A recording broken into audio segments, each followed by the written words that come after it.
diagnosis. If it weren't for Medicaid, says Hope, I would not be alive today. In Minnesota, Medicaid covers inpatient mental health care.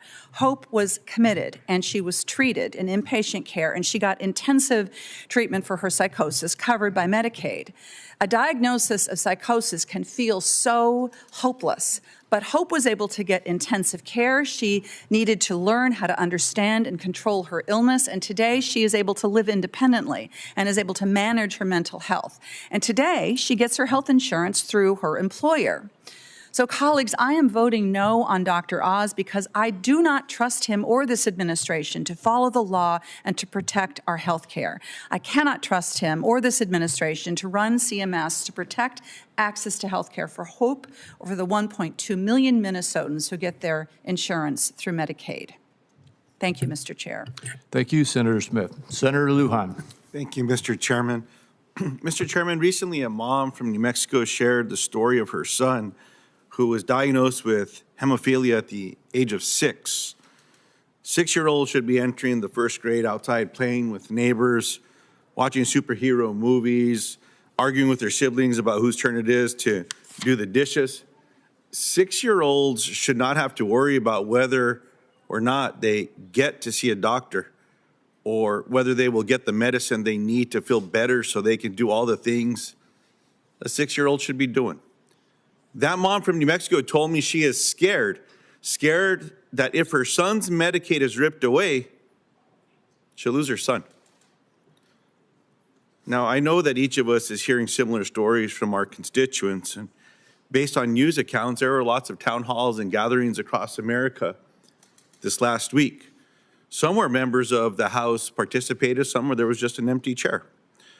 From the meetings I had with this nominee, and from what I've seen so far from this administration, it's clear to me that they plan to gut the Medicaid program that serves 784,000 New Mexicans. That's 784,000 lives that depend on this coverage to survive, get the help they need and the medical support that is crucial to living happy and productive lives. I will not stand by and watch as families are left behind by this administration. There are better ways to improve our health system, but slashing essential programs like Medicaid to pay for a Trump tax scam is not one of them. I cannot support a nominee who will tear apart a healthcare system to justify giving millionaires and billionaires more money. Folks making $2 million a year, congratulations. I wish them well. I hope they make more. To the folks across the country making the median income and less, shouldn't they be getting the brunt of this tax cut? That's where this should be going.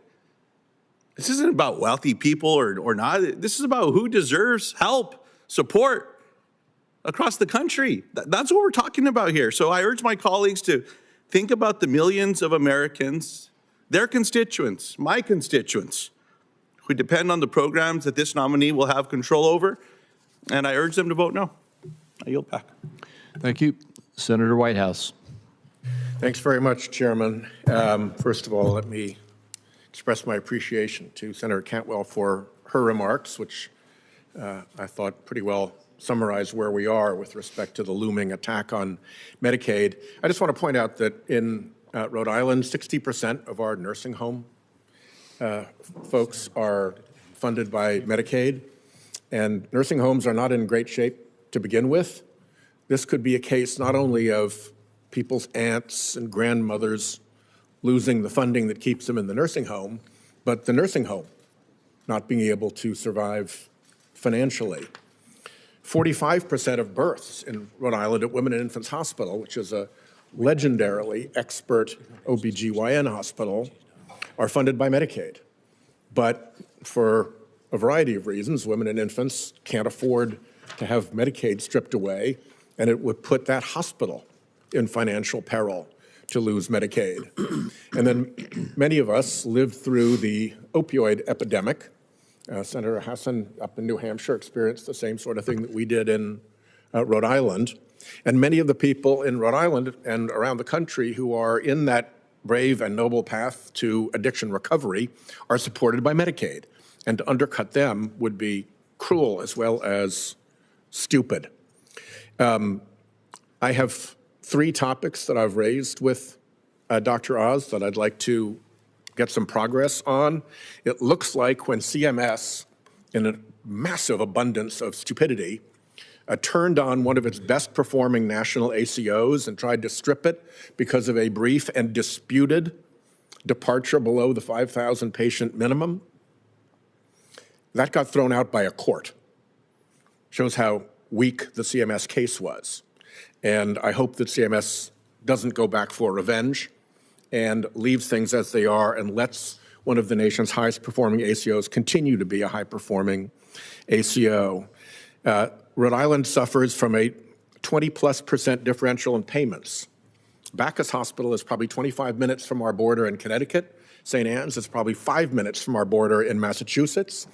Neither of those hospitals provide the high-level services that Rhode Island Hospital and Women and Infants Hospital and Hasbro Children's Hospital, all on the same campus, provide, and yet they're paid more. And CMS sits on its hands and couldn't care less about doing anything about that differential, even as it erodes the financial security of Rhode Island's healthcare base. And last of all, I've been working with CMS since the first Trump administration, and it's been Groundhog Damn Day with people changing and having to get back to square one on trying to let Rhode Island be a model for a better way to treat families and patients where the individual's nearing the end of their life. We do really stupid things to people because of Medicare rules that don't make any sense in that circumstance and make even less sense when there's a value-based care model that's in place. So I hope we can make some real progress on those three things, and we have to defend Medicaid. It's just wrong to go after it. Thank you, Chairman. Thank you. Senator Welch, did you wish to make a statement at this point? All right. I think, Senator Marshall, you are the wrap-up. Okay, Chairman, thank you so much. And this is such a very important topic. I just want to emphasize that as I talk to President Trump and the administration and my fellow Republicans, we're here to save Medicaid. We're here to save it. That we want to strengthen Medicaid for the most vulnerable. And then that's our goal. And I look forward to working with my colleagues across the aisle on figuring out how to save it. But I think you would also agree with me that what we're spending on Medicaid now looks like a rocket ship. That we've increased spending on Medicaid by 50% over the last 5 years. We'll spend $1 trillion this year on Medicaid. We want to make sure that Medicaid dollars are spent on the most vulnerable of people, the ones that really, really need it as well. That should be the focus, is on how we save Medicaid. I think there's opportunities. When you're spending $1 trillion on Medicaid, when it's went up 50% in 5 years, I think there's opportunities to address the fraud, the waste, eligibility issues. I wake up every morning hoping to do what's fair, to do justice. And what's being done in one state with Medicaid is simply unfair to what's being done in Kansas. That some states are manipulating the system, they're gaming the system. If we don't get our arms around it, there'll be no Medicaid left for those who are the most vulnerable. So that would be our goal. I think if we can at least agree on the goal that we want to save Medicaid and want to use it for the most vulnerable, that's a great starting point. And I'll just close with a little thoughts on Medicare Advantage.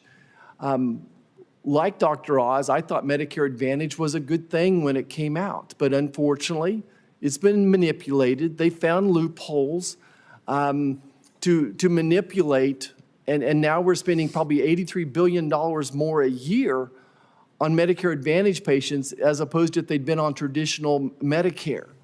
And I think similar situations are happening with Medicaid managed care systems as well. So I look forward to working with my colleagues across the aisle, and I hope if there's an amendment or there's an opportunity to fix that very broken system, that my friends across the aisle who speak so boldly about changing Medicare Advantage, that they'll vote for reforming it as well whenever we have that opportunity. So again, just emphasize that Republicans are here to save Medicaid, that we want to make sure that we strengthen Medicaid for the most vulnerable of our society who needs it. Thank you, Mr. Chairman. Thank you, Senator Marshall. Now procedurally, so everyone understands what will happen with regard to this nomination, the committee will recess at this point briefly before we then move to our Social Security hearing. And we will reconvene to vote on the nomination of Dr. Oz off the Senate floor at a time to be announced today when we know when the votes are happening. Members will be notified at the time that we get that confirmed. The committee will be recessed briefly until we begin the next hearing.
The committee will come to order.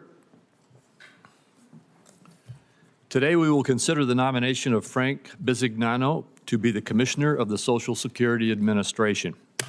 Mr. Bisignano, congratulations on your nomination and welcome to you and your family. Thank you for your willingness to serve and for your cooperation with this committee throughout our rigorous vetting process. Both sides have generally agreed the Social Security Administration needs a confirmed commissioner to address the ongoing challenges at the agency. I commend President Trump for putting forward a commissioner nominee so early in this administration. Mr. Bisignano has more than 30 years of executive leadership experience at leading financial institutions. He's brought a focus on innovation and operational excellence to his current role as Chief Executive Officer of Fiserv, a leader in payments and financial technology that is responsible for processing more than $2.5 trillion in payments daily. Mr. Bisignano, if confirmed, you will be responsible for leading an agency with a critical mission and numerous operational and customer service challenges, as you will hear this morning. Based on your background, I'm confident you're up to the task. It's hard to overstate the importance of Social Security, which provides monthly benefits to millions of seniors, individuals with disabilities, and their families. The Social Security Administration has the responsibility of overseeing this important program, as well as the Supplemental Security Income Program, assigning Social Security numbers and issuing Social Security cards, among other workloads. In carrying out these significant responsibilities, the Social Security Administration interacts with millions of customers each year, whether in person, by phone, or online. The public expects the agency to provide responsive service and timely decisions on their claims. However, the SSA faces many challenges in meeting these expectations. After years of implementation delays and the ultimate failure of its next-generation telephony project, SSA has made some progress with its National 800 number, including introducing a callback option. However, much more is needed. Callers to National 800 number who want to wait for a representative are still spending too long on hold, and many still struggle to actually get through to a representative when they call. Americans also continue to wait too long for an initial disability decision, particularly in certain parts of the country. SSA's shift to an appointment-focused approach for field office visits underscores the need for SSA to make it easier for customers to schedule appointments online. The Trump administration has been clear that it is focused on addressing waste, fraud, and abuse across government agencies, and I applaud its efforts to maximize government productivity. A Senate-confirmed commissioner should be leading these efficiency efforts. Mr. Bisignano, if confirmed to serve as the next Commissioner of Social Security, this responsibility will be falling to you. I urge you to take a thoughtful, measured, and data-driven approach to evaluating policy and operational changes aimed at improving SSA's efficiency and productivity. If you need additional tools that require statutory changes, I urge you to bring those changes to this committee and our House counterparts. Today's hearing will provide an opportunity to hear more about your vision for Social Security and how we can work together to help ensure that the SSA fulfills its critical mission. Thank you again for your willingness to serve, and congratulations on your nomination, which I intend to support. With that, I recognize Ranking Member Wyden for his opening remarks. Thank you very much, Mr. Chairman. This morning, the Finance Committee gathers to discuss the future of the Social Security Administration and its potential new leader, Frank Bisignano. Today's news brings fresh reports that it is bedlam out there in Social Security. That's what I heard last week from senior Social Security staffers at a town hall meeting I arranged in my hometown of Portland for federal employees. Senior Social Security staff told me that they were short-staffed even before DOGE arrived, how they can't respond on the phone, how the websites are crashing, and seniors are getting lost in the system. It is clear that this is happening around America today. Every day there's more hard evidence of this.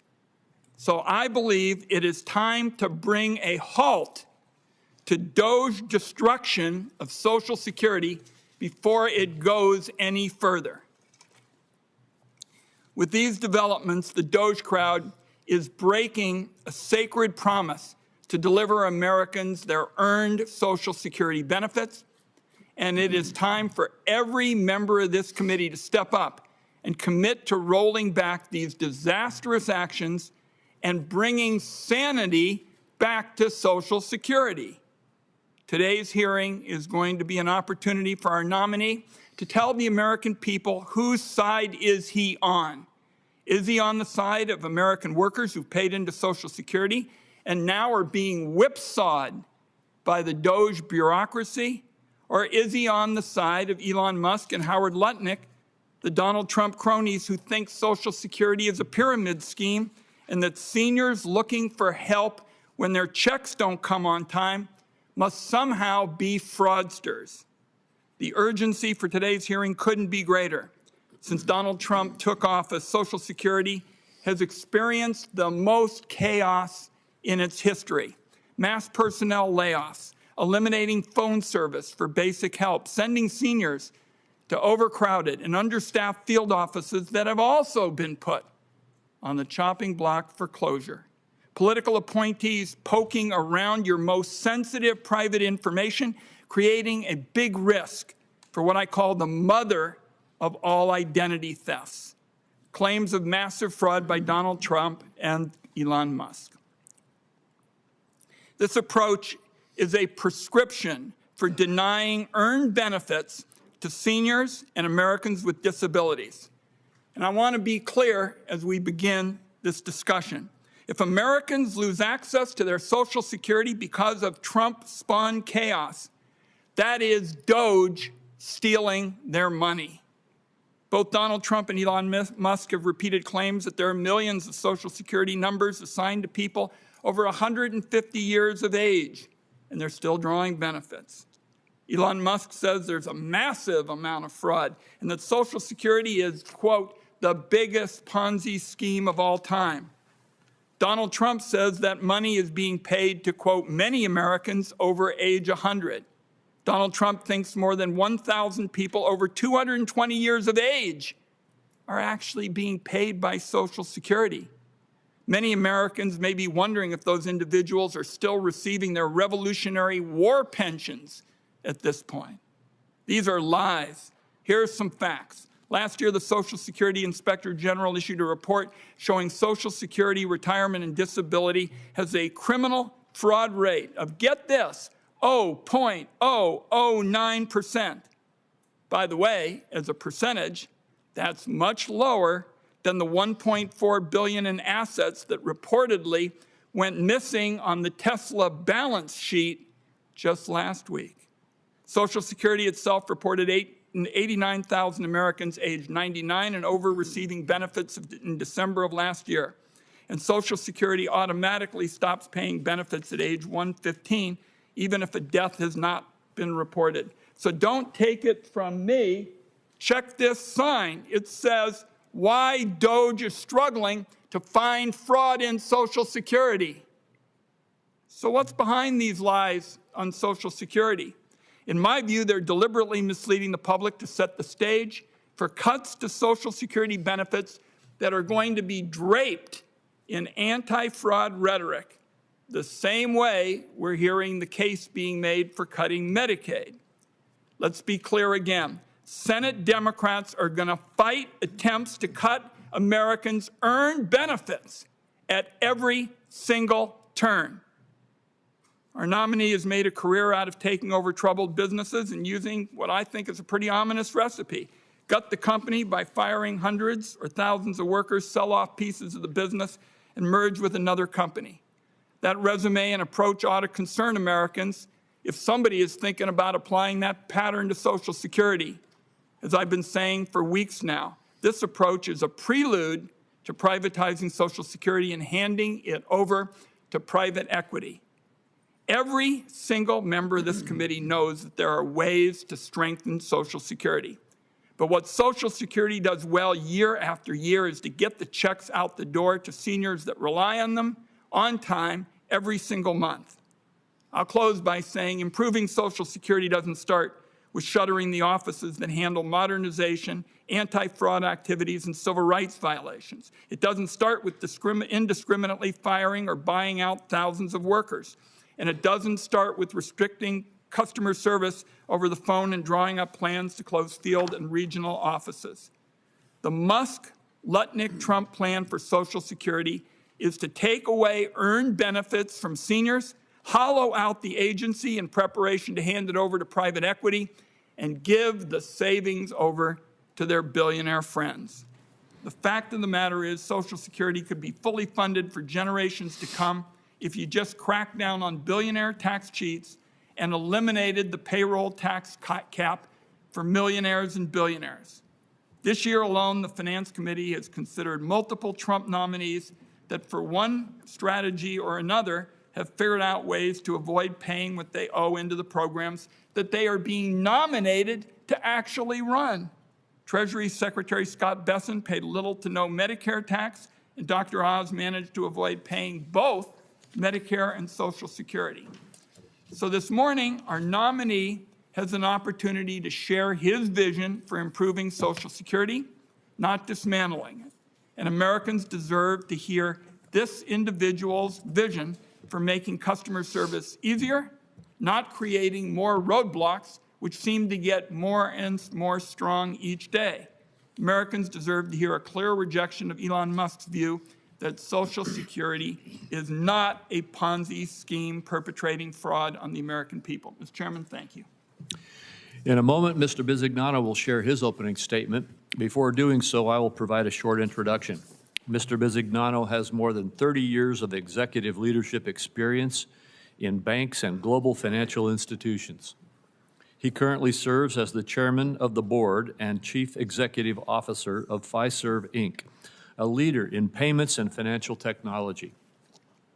Fiserv serves clients in more than 100 countries and processes $2.5 trillion in payments with over 850 million daily transactions. Fiserv has been recognized as a leading company by Fortune, Forbes, Time, and Newsweek, among others. Prior to becoming CEO and chairman of First Data Corp, which combined with Fiserv, Mr. Bisignano was co-chief operating officer for J.P. Morgan Chase and the chief executive officer of its mortgage banking unit. After the housing crisis, the mortgage banking unit reported 2012 net income of $3.3 billion, a turnaround that reversed a net loss of $2.1 billion in the prior year. Before joining J.P. Morgan Chase, Mr. Bisignano held several roles at Citigroup that included Chief Administrative Officer for the Corporate and Investment Bank and CEO of Citigroup's Global Transactions Services business, the largest securities and cash management business in the world. While CAO, he served as the firm-wide deputy head of technology and operations, a post he held during the 9/11 when he deployed and ran Citigroup's business continuity plan. Mr. Bisignano, before you give your opening statement, I have 4 obligatory questions that we ask all nominees before the Senate Finance Committee. First, is there anything that you are aware of in your background that might present a conflict of interest with the duties of the office to which you've been nominated? No, sir. Second, do you know of any reason, personal or otherwise, that would in any way prevent you from fully and honorably discharging the responsibilities of the office to which you've been nominated? No, sir. Do you agree without reservation to respond to any reasonable summons to appear and testify before any duly constituted committee of the Congress if you are confirmed? I do agree. And finally, do you commit to providing a prompt response in writing to any questions addressed to you by any senator of this committee? 100%. Thank you. Mr. Bisignano, before you begin your opening statement, if you would like, you may introduce your family. I have my wife here, Tracy, and I have 3 children at home. All right. Morgan, Alexa, and Henry. they all support me very, very much, and they're very, very happy we're here today. Thank you. We welcome them in person and at home. You may begin your statement. Chairman Crapo, Ranking Member Wyden, members of the committee, I am Frank Bisignano. I am honored to appear before you as President's nominee to serve as Commissioner of the Social Security Administration. President Trump was elected by the American people to make life better for Americans, and he has made protecting and preserving Social Security an important part of his vision. Social Security touches the lives of nearly every American, whether you're paying into it or receiving benefits. I am grateful for the faith President Trump has placed in me to lead this critical agency. I also want to thank my wife, Tracy, who is here with me today, and my 3 children, Morgan, Alexa, and Henry, whose support I rely on every day. I was born into a working-class family in Brooklyn, New York. It was a multi-generational immigrant household. My maternal grandfather naturally immigrated and was a World War I veteran. My father, who was an orphan by age 11, was a veteran of World War II. They, with my working mother, were my role models and instilled in me the virtues of service.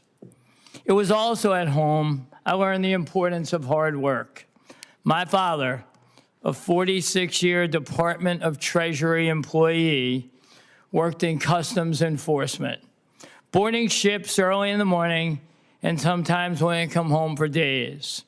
He took pride in his job, and he was awarded the Albert Gallatin Award. He was the hardest working person I've known. I view federal workers from that vantage point. I began my professional life on Wall Street in the late 1970s and went on to serve in multiple leadership positions at Citigroup and JP Morgan. In these roles and others, I led large organizations through challenging times. On 9/11, I never left Lower Manhattan. As Chief Administrative Officer of Citigroup, I helped ensure the world's largest banking system remained up and running in the face of the unthinkable tragedy.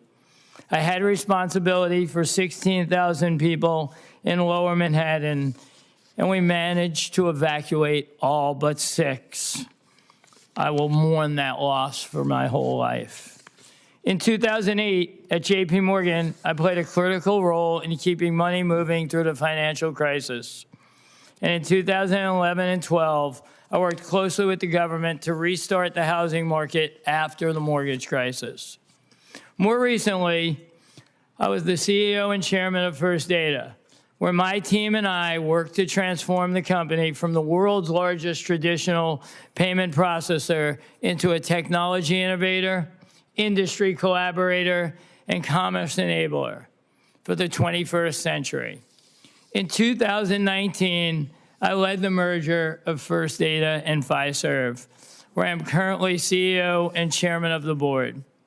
Fiserv fundamentally serves every American household. Our company today processes more than 250 million payments, totaling more than $2.5 trillion a day. Social Security processes 74 million payments a month, totaling $1.5 trillion a year. In 2020, during COVID, I was called on by the government again and stepped up, and we served the underbanked. My friend, Cardinal Timothy Dolan, once said, "The only just government is government that serves its citizens, not itself." This is the belief I will bring to the Social Security Administration. I will make the agency a premier services organization, as I have done multiple times with other institutions throughout my career. Fundamentally, Social Security is a payments-based, customer-facing program that delivers benefits to more than 70 million Americans each month. It provides essential financial support for the retired and disabled. We will meet beneficiaries where they want to be met, whether in person, in field offices, on the web, or on the phone. On the phone, I'm committed to reducing wait times and providing beneficiaries with a better experience. Waiting 20 minutes plus to get an answer will be of yesteryear. I also believe we can significantly improve the length of the disability claim process. Importantly, I think a 1% error rate based on the Inspector General report is 5 decimal places too high. We'll get the error rate down and be more accurate in payments. Working in collaboration with the men and women of Social Security Administration and you in Congress, we will better serve the American people. Finally, at the core, this is a bipartisan job. Social Security has field offices and serves Americans in every state. In the wisdom of Congress, you made Social Security an independent agency and gave the commissioner a 6-year term. In me, you will have an accountable leader. I am thankful to President Trump for considering me for this role and entrusting me with it. I also appreciate the courtesy you have extended by holding this hearing. I'm grateful for being here with you today, and I'm happy to answer all questions. Thank you very much, Mr. Bisignano. My first question is one you've pretty much already answered. I'd just like to maybe give you an opportunity to add any more completeness to what you described about how important it is to be sure that every American is served promptly and efficiently by the Social Security Administration. As you know, and as we've talked about, for years, individuals seeking assistance from SSA have faced long wait times or even inability to gain access. And the agency is now going under significant organizational changes. Could you just put a little more flavor into what you described as what your objectives are and how you will achieve them to make this agency responsible to the American people? Yeah, I think, first of all, it's an honor to be here, and thank you for the time. This is a mission-critical function. It's a mission-critical function, and it's been 89 years where over 200 million Americans have been beneficiaries of payments. Today, over 100 million Americans pay into the system. And the ability to receive payments on time and accurately is job one. The ability to process any type of claim we receive is job one. And the ability to be available. I think we're going to focus on what we need to do to drive the 1% error rate down. That's a very high payment processing error rate. And I think the standard's more 5 decimal points to the right. I think that leads to better accuracy.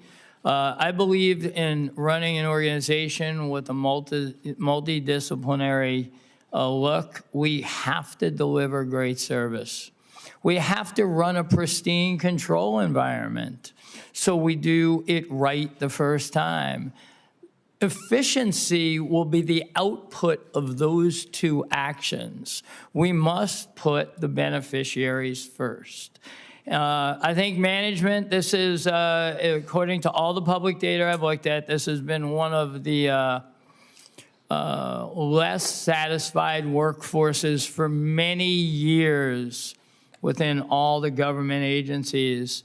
And I think, you know, when you're winning, you feel good, and when you're losing, you feel bad.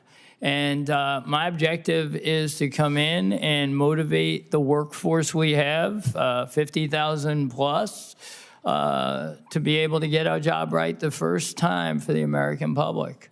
I think, you know, we have talent all over, like any organization. And we have very dedicated people in there, but I think there's been a lot of leadership change. If you look at the history of commissioners, they've turned over quite a bit. I'm committed to a 6-year term and to do a great job for the American public and to be here for you. Thank you. No, thank you very much. And I'm sure you've noticed the daily news on President Trump's effort with the Department of Government Efficiency, or DOGE. You've heard about it today already, and I bet you'll hear about it some more. The Social Security Administration is one of the agencies that has received a lot of media attention regarding these efforts. For the record, are you currently at the Social Security Administration? I'm not at the Social Security Administration, sir. Have you been consulted by the acting commissioner about DOGE's work at the Social Security Administration? I have not had a conversation about anything with this Social Security Commissioner Thank you. who's acting right now. Thank you. And during a February 5 interview on CNBC, you voiced your support for DOGE's work generally. Is there anything further you would like to add with respect to those comments? I've run a quality control and efficiency program in companies my whole life. I've always been overseen by the OCC and the Fed, and control really matters a lot. So I've always considered myself an efficiency expert, but also a quality expert. If you look at my rankings when I took over the mortgage company in J.D. Power, we went from the lowest performing to the highest performing.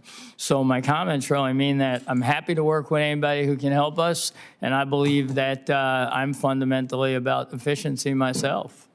Thank you. Senator Wyden.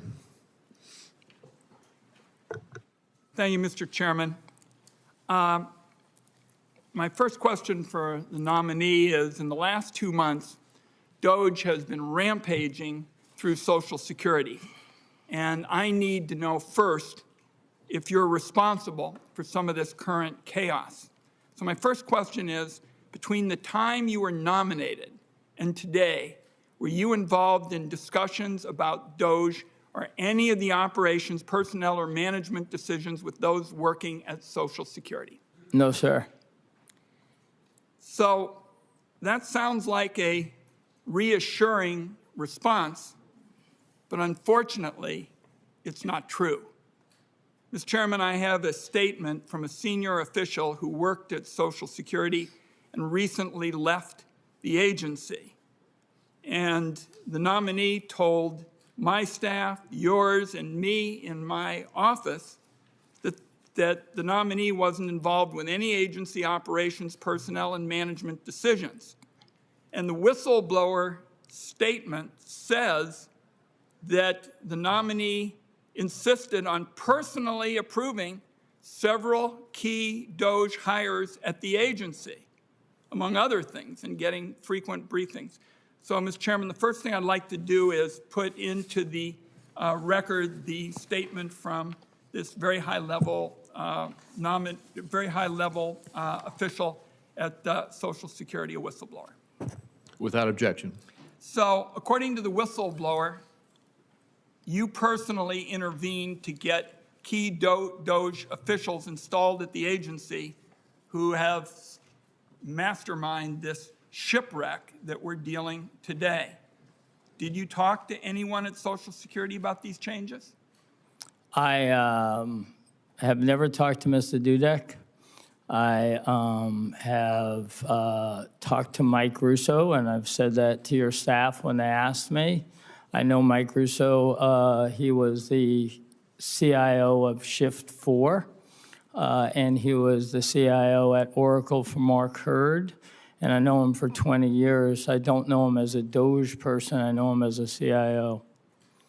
So, with respect to anyone else, did you talk to any of these officials who were involved in operations? Because the whistleblower said you personally intervened to get DOGE officials installed, and I understand there's one person who got basically approved in the middle of the night as a result of your insistence. Are you saying that the whistleblower is not telling the truth to the Senate Finance Committee? Because there are a number of very influential officials who have indicated that they will support the position of the whistleblower.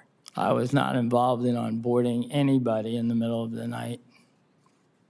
Well, we've heard some very disturbing comments with respect to some of the officials, and I think we've got to get to the bottom of it. Let me ask you about the role of ushering in key Doge officials who've been working through agency databases and feasting on the personal information of the American people, their health records, their bank account data, their tax data.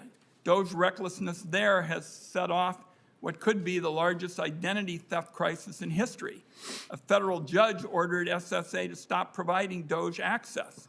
In her ruling, the judge said, and I quote here, Doge's bogus reasoning akin to a fishing expedition in search of a fraud epidemic based on little more than suspicion. So my question to you here is, if you're confirmed, will you lock Doge out of Social Security databases and stop them from exposing millions of Americans who could be damaged? Sir, I've spent my career protecting PII in the largest institutions. I think it's of the utmost importance for PII to be protected. And yes, I will ensure it's protected. So will you lock Doge out? It's a very specific yes or no question. Will you lock Doge out of Social Security databases? I'm going to do whatever is required to protect the information that is private information. So I don't know what lock Doge out means, but there's way more than Doge that can't have access to that information, sir. I would like that in writing, that you will lock Doge out of the Social Security databases. Will you furnish that in writing? I don't know what lock Doge out of the Social Stop Security. them. It's got a pretty simple concept. When you lock somebody out, you stop them. There's lots of databases, but PII will not be exposed. Okay.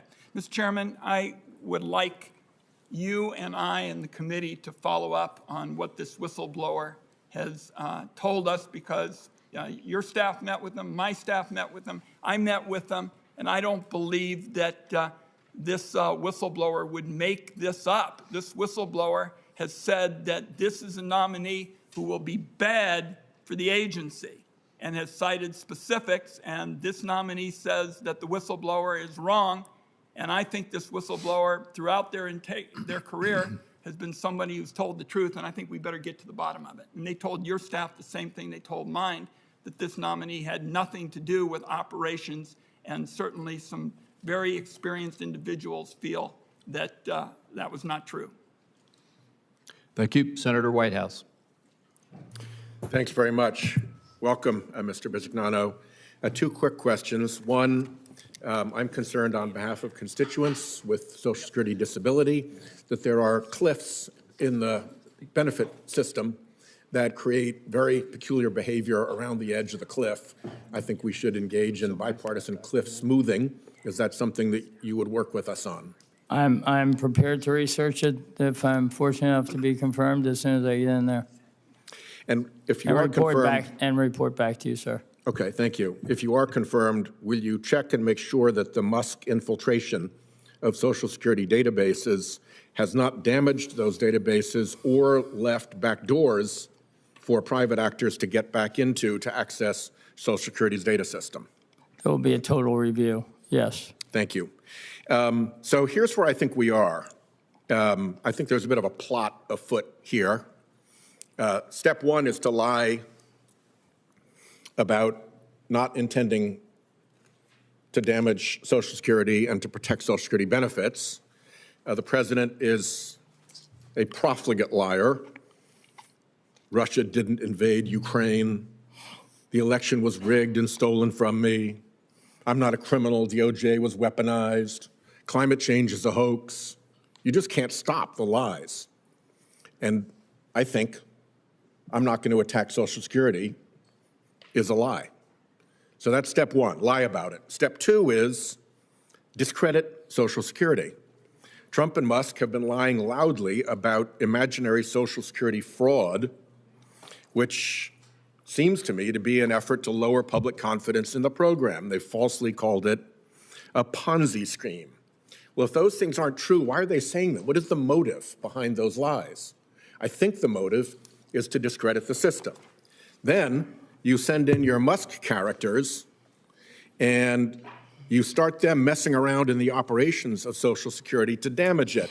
And as we were sitting here, Mr. Bisignano, here comes the breaking news from the Washington Post. Headline, Social Security is breaking down amid long waits, waves of calls, and web crashes. A flood of cuts led by Elon Musk has sent the agency into meltdown as a new commissioner, prepares to take charge. So you also have the billionaire Commerce Secretary saying that an interruption of benefits would be a good way to sniff out fraud, because the only people who'd complain when their benefits were interrupted would be the fraudsters, which is idiotic, frankly, but it is part of this campaign to disrupt as well as discredit Social Security so that there is then an interruption of benefits. Once there's an interruption of benefits, then Trump can declare an emergency in Social Security and send in the tech bros and the private equity folks, some of whom are already messing around in Social Security, to say, oh, to save Social Security, we have to take it over. We got to have the tech bros and the private equity people take over Social Security. And then that's it. The long-standing Republican goal of getting rid of Social Security as a public program is achieved. And under the pretense that they've saved it, broken it in order to save it.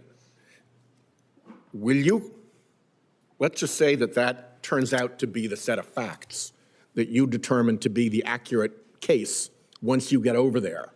Will you participate in or defend against that scheme? Well, I think my job as a commissioner is to ensure that every beneficiary receives their payments on time, that disability claims are processed in the manner they should be. So my first actions are going to be to get organized around delivering the services. And I've only been given one order, which is to run the agency in the right fashion. And what role will privatizing Social Security, bringing in private equity and tech people, and giving Elon Musk and his little crowd a role have in all of that? I've never thought about privatizing. It's not a word that anybody's ever talked to me about, and I don't see this institution as anything other than a government agency that gets run for the benefit of the American public. Let's hope that that is the way this ends. Thank you. Got my guarantee I'll make it end that way. Thank you. Senator Cassidy. Good to see you, sir. Good to see meet you. your family in New Orleans at the Super Bowl. Thank you. And I was struck when I asked, okay, I forget how much Social Security puts out per day. And I asked, you want to take that on? And you said, I handle 5 times that much per day right now. And I just say I was struck immediately how oh yeah, this is what I do, and I do it in a way which improves service.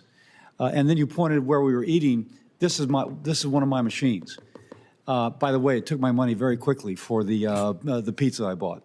So just to thank you for offering that and bringing your kind of incredible skill set to this issue. Thank you, sir. Part of it we talked about was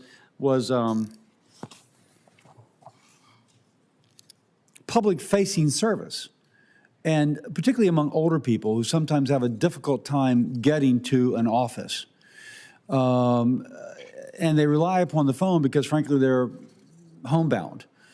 How will you manage that? How will you continue to provide services to those folks who are homebound, making sure that they can still access, make changes as necessary, even if they have a difficult time coming in physically? Yeah. Today, Social Security, according to public information, gets 80 million phone calls a year. In the organization I currently run, we do 400 million phone calls a year. I see the phone as a mandatory way for people to communicate. I see phone technology as an opportunity, but at some point people want to talk to a live agent also, so we have to provide that. I think it's mandatory. I think it's part of meeting beneficiaries where they want to get met, whether it's in a field office, whether it's on the web, or whether it's on the phone. And I think it's ripe for enhancement always, but obviously, ultimately, people like sometimes to get reassurance from a person that they're going to get the benefits they Now, there's chronic require. wait times, I'm told, chronic wait times on the 1-800 number, so much so that people sometimes give up. And there's evidence it's improved, but it's still, not where you would have it in the private sector. Well, my belief is that if you look at the Social Security website and you look at the statistics, taking 20+ minutes to answer the phone is not really acceptable, and that's the reason why only 46% of the phone calls get answered, because people get discouraged and hang up. Using your experience, how could that be improved? Just more people answering? I think we could get that to under a minute. I think we can also help the people within the organization answer questions better by bringing artificial intelligence to them to prompt them with the information they need. It enhances their jobs. As I said before, Social Security ranks at the low end of employee sat in our government system today. But, I believe technology is a great enabler. We do not need to rewrite every system within Social Security. We do not have to spend, lots of money on many of these things. We could do them with basic technology that's out there. That was one of the things that reassured me. All these things that seemed to be insurmountable in the Social Security Administration, you had done it. And so, again, thank you for bringing that expertise to us. One thing that I know is an issue is sometimes beneficiaries are overpaid, and then they're contacted later to recoup the money. Now, it's one thing for somebody who's well off to pay back, and it's another thing for someone who basically lives on cash flow, and then you're asked to repay that, which is, been spent. Any thoughts about that? How do we stop, one, the overpayments? And then once it's detected, how are we fair to the people who have been overpaid, taking into account their ability to repay? Thank you. I think there's two things there. One is, as I like to say, the Inspector General report produces a 1% error rate. I think that's way too high. I think it should be decimal points to the right, probably 5 decimal points. That will eliminate a lot of the overpayments. And then at the end of the day, we need to evaluate the ability to pay back and work it out. I know there was one way to do it. We've implemented another. I'm going to make sure that we recover all the money we should recover. But on the other hand, we have to be humans in the process, too. I have a couple questions I'll do for the record. Thank you very much for bringing your private expertise to benefit the public. Thank you. Thank you. Thank you, Senator Lankford. Chairman, thank you. Thank you for stepping into this role, stepping in with the expertise and the experience that you have in the background, what you've done on the technical sides for so many different people, quite frankly, is a real asset to Social Security to be able to step in. This is a payment system at its core. That's something that you've specialized in for a long time. Grateful that you stepped out of the private sector into the public sector to be able to do this in this season on it. So let me just run several things past you, but I did want to be able to raise one thing that has been in process for a while. My state is one of the few states that has not been able to do the My Social Security portal based on just the ID portion of that. That has been something Social Security and some of the career folks have worked on for a long time. That has finally been checked. And I've been grateful to a lot of the career folks that have been engaged in Social Security for a while to be able to work with my state to be able to get that. That's going to help a lot of the customer service issues in my state in particular on this. But as Senator Cassidy was just raising on this as well, the call times, the response time, getting an appointment, it may be surprising to some people that there are a few 85-year-olds that aren't tech savvy, that they don't like using a computer. They want to actually talk to a person. And the challenge is still, how do they get in to be able to visit with somebody, get an appointment, number one, get a time, and then get it done in a timely manner. So I know we're working a lot on the technology. That's a good thing for a lot of folks. We're working on the phone call side of it. What is your plan on the face-to-face portion of Social Security services as well? I think we have to meet beneficiaries where they want to be, and I think that includes field offices. It includes the phone. It includes technology on the phone, and then it includes a live agent if they want to talk to somebody. And obviously, the web is a place that we can also interact. But I think it's about a multi-channel system and giving the ability to use the channel that one wants to use in order to accomplish the chore they want to get done with us. That'd be helpful. One of the things that you and I have talked about already in my office, and thank you for stopping by so we can get a chance to have a longer conversation, is about the disability determination. That process can be 2 to 3 years long. There's a lot of aspects of it that end up taking a very long time to just get an answer on it. The reconsideration process is certainly broken in the process and takes a tremendous amount of time on just the reconsideration for something they already know to be able to go through the same hoop again. There are a lot of challenges that are in this process. As you walk into this, I'm not going to ask you how you're going to fix it because you're walking in and going to look at it to see what can be done. I would raise to you this as an issue. You said you were already aware of some of those issues as well. How do you begin the process of trying to reform the disability review so that disabled individuals don't have to wait 3 years to actually get into that process, and people that are not qualified can get an answer faster? Yes, first of all, thank you for the time in your office, and you enlightened me a lot in your dialogue with me around this process. And, my first objective would be to process engineer it from front to back, understand really what is taking what amount of time. We also talked, you were kind enough to talk to me about the jobs and the fact that, a person who maybe 30 years ago was determined to be disabled and wasn't highly motivated by the system to be able to work. Today, we could do something different. So one of the first things I'm going to look at when I get there is all of those elements that we talked about in your office. And, I'm positive when you analyze something from front to back and you think about the age of today versus 30 years ago, that we could get a lot better answer for Americans. Yeah, we can. And there are folks that have great needs that qualify for disability, that Congress has actually said, hey, that American people are going to stand alongside of them, that it takes years to be able to get through that process. And there are others that are trying to game the system that need an answer faster to say, hey, you're able to work, and we want you to be able to do that. We are Americans, is what we do. 2 areas that we talked about briefly, and I'll just bring them up briefly to you. The death master file, we've got about 915,000 people still listed in a bit of limbo on that still need clarification on. That's from the Inspector General's report from 2024. And we have on the opposite side of that, multiple people using the exact same Social Security number to apply for a job that then show up just as Social Security number in the process on it. So we've got some numbers being used multiple times. We've got 915,000 in the death master file that just need to be clarified. Are they alive or not in the process? So that's, again, a technology piece that we're going to count on you to be able to go chase down, to be able to figure out how to be able to clearly identify that, make decisions, get it back out. So appreciate your time and your leadership and for your willingness to step in this role. Thank you, sir. Senator Hassan. Thank you, Mr. Chair and Ranking Member Wyden.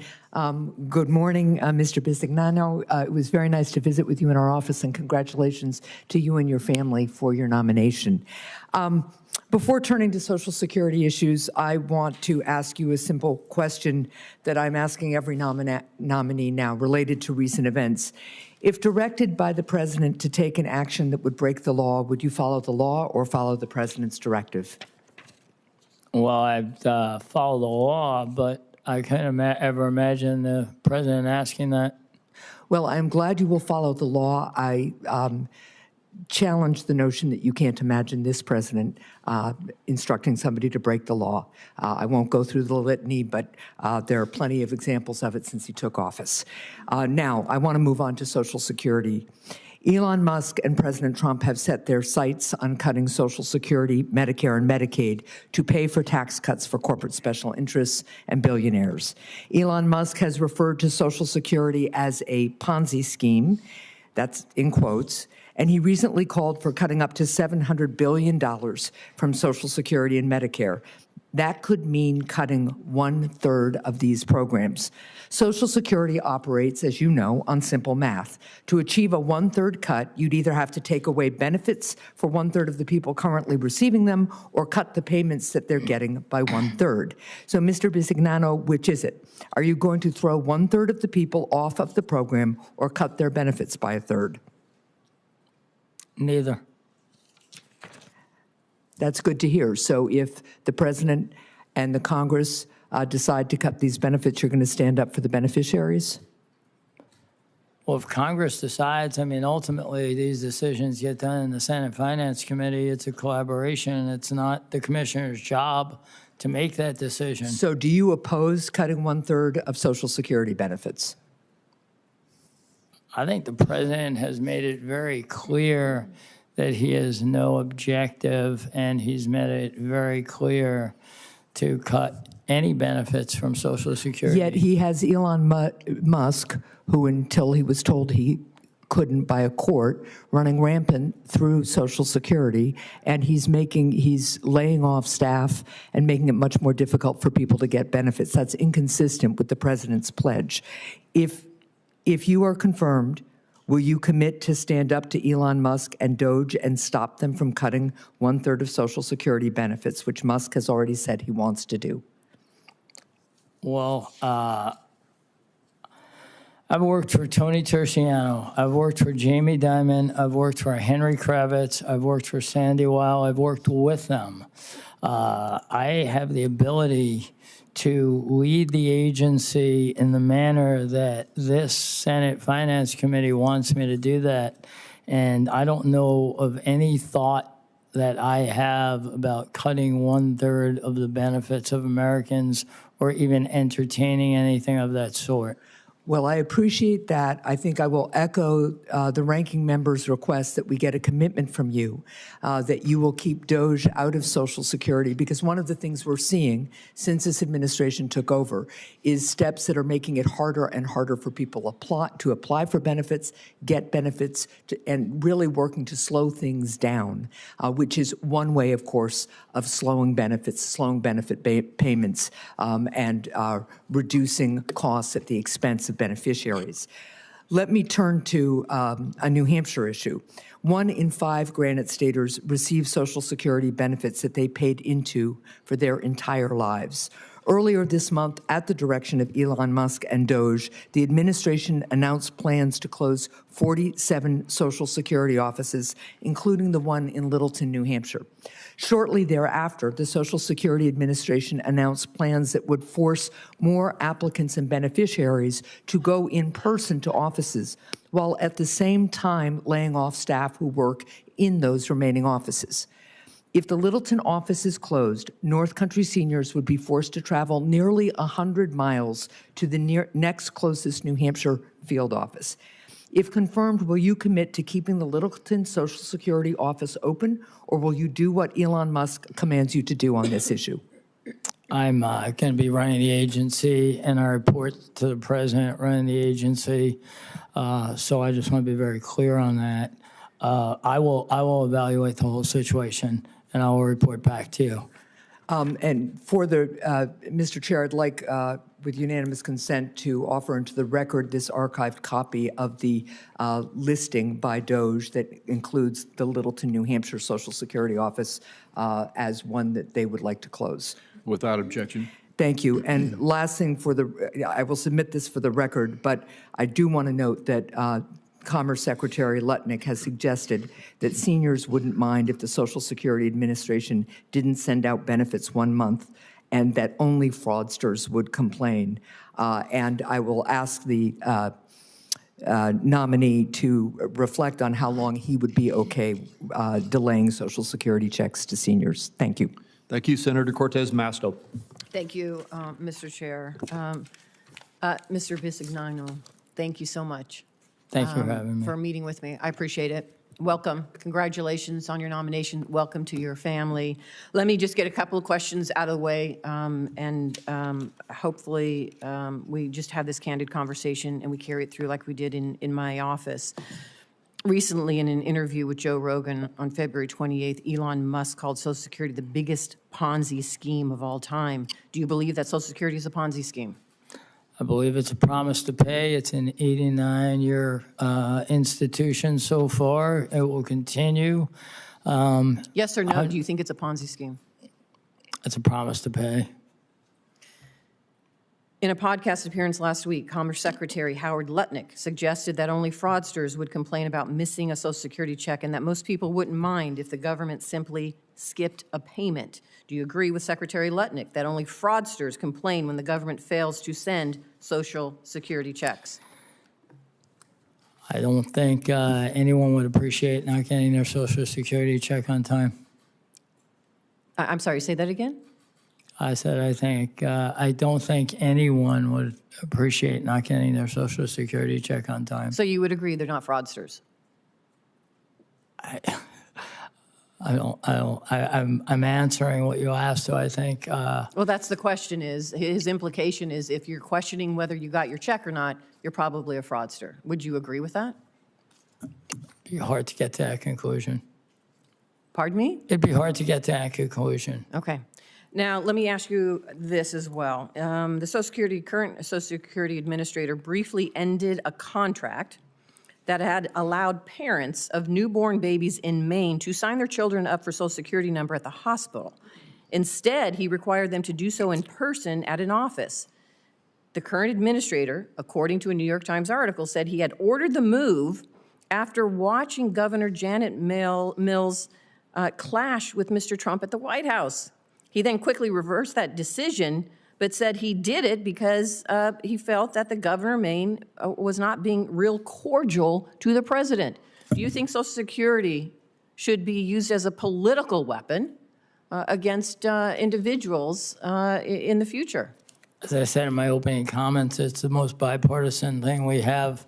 I believe its job is to deliver for the American population. I agree, but do you think it should be used as a political weapon at the whim of somebody who wants to show fealty to the president? I don't think it should be. Good, that's the right answer. It should not be, because everything you've said up until now has agreed that we should get the benefits out to individuals, that we should ensure that our focus is making those that need this disability benefits or who worked hard their entire lives are entitled to these benefits, really get them. So I appreciate that comment. Let me also jump back to a couple of questions. The Social Security Administrator, let me jump to this. More than 570,000 Nevadans rely on Social Security after paying into it for decades, yet they face long wait times and inaccessible offices, problems that have only worsened under the so-called efficiency measures introduced by DOGE. DOGE has cut staff, they've closed field offices, and they've shifted services online.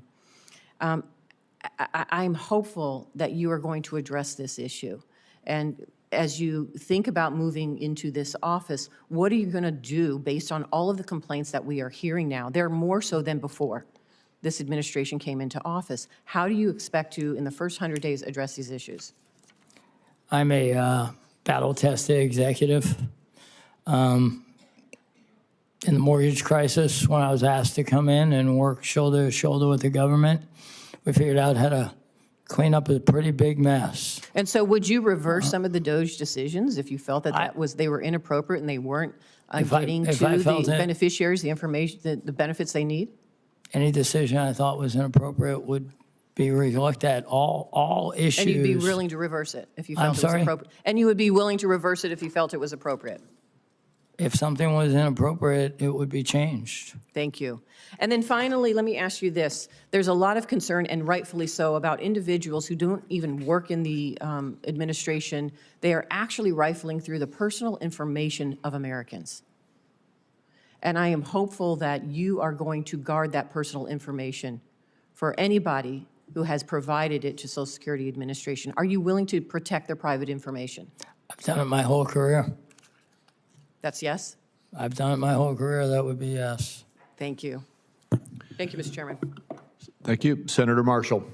Well, thank you, Mr. Chairman, and welcome, Mr. Bisignano. Welcome. We appreciate you answering the call, that this is a job you don't need. This is a job that you don't covet, but instead you're one of the patriots that's stepping forward to help save this nation. We heard some fear-mongering this morning, and I just want to reassure Americans that Republicans are the party that wants to save Social Security, that we want to ensure that the folks that have paid into Social Security their whole lives, who've earned these benefits, get the money that they were promised. And I also want to remind Americans that we're the party that wants to stop the taxing of Social Security benefits as well. We want Americans to keep more of their hard-earned money and not have to pay a tax on this benefit that they've paid into their whole lives. The Social Security Administration had probably $10 billion of improper payments in 2023. I think it's a lot more than that. Can you explain how you use your past experience in payments processing to bring down these improper payments? I think my past experience is beyond payment processing, but I think in this case it's good to talk about in a broader sense. I think every error requires root cause analysis. Why did it happen? There are no one-offs. My lifetime of experience shows there's pattern recognition. And the fact that we produce an Inspector General report that talks about a 1% error rate, that is completely too high for the function we're talking about. In your past experience, what was your error rate? 5 decimals to the right, 5 decimal points to the right, so point at .0000. Got it. 1, and that's what the target would be. So I think and if you think about that type of error rate running through the agency, it creates the opportunity for more problems than we need. Ultimately, we're talking about quality of service to our beneficiaries. So I think it's about root cause analysis. I think it's about rigor. I know that there's lots of stats that are produced, but when I go on and look at the stats, they're not at the level that you all should accept, or that I will accept, or that the American public Certainly should one accept. way of saving Social Security is by eliminating or decreasing these improper payments. I don't think anyone could argue against that. Let's talk about customer experience a little bit more. How will you use your background to improve processing times and customer service? I think many of this is about what I call process engineering, understanding where we are creating backlogs, obviously with the amount of time it's taking. I don't know if our standards are appropriate yet. We have a 6-month standard on disability. It takes much longer.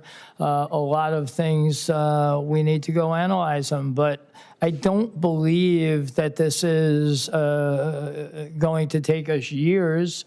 I think there's many things we'll solve in year 1, and that would be my expectation. I bring a sense of urgency to, and I want the people in the agency to feel like they're winning. I want them to feel like they're winning.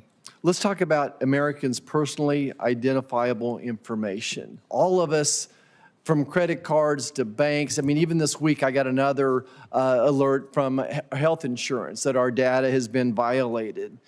What's your experience been like in the private world to protect people's identifiable information, and how can you improve and protect that? Let me ask you, is this a priority for you?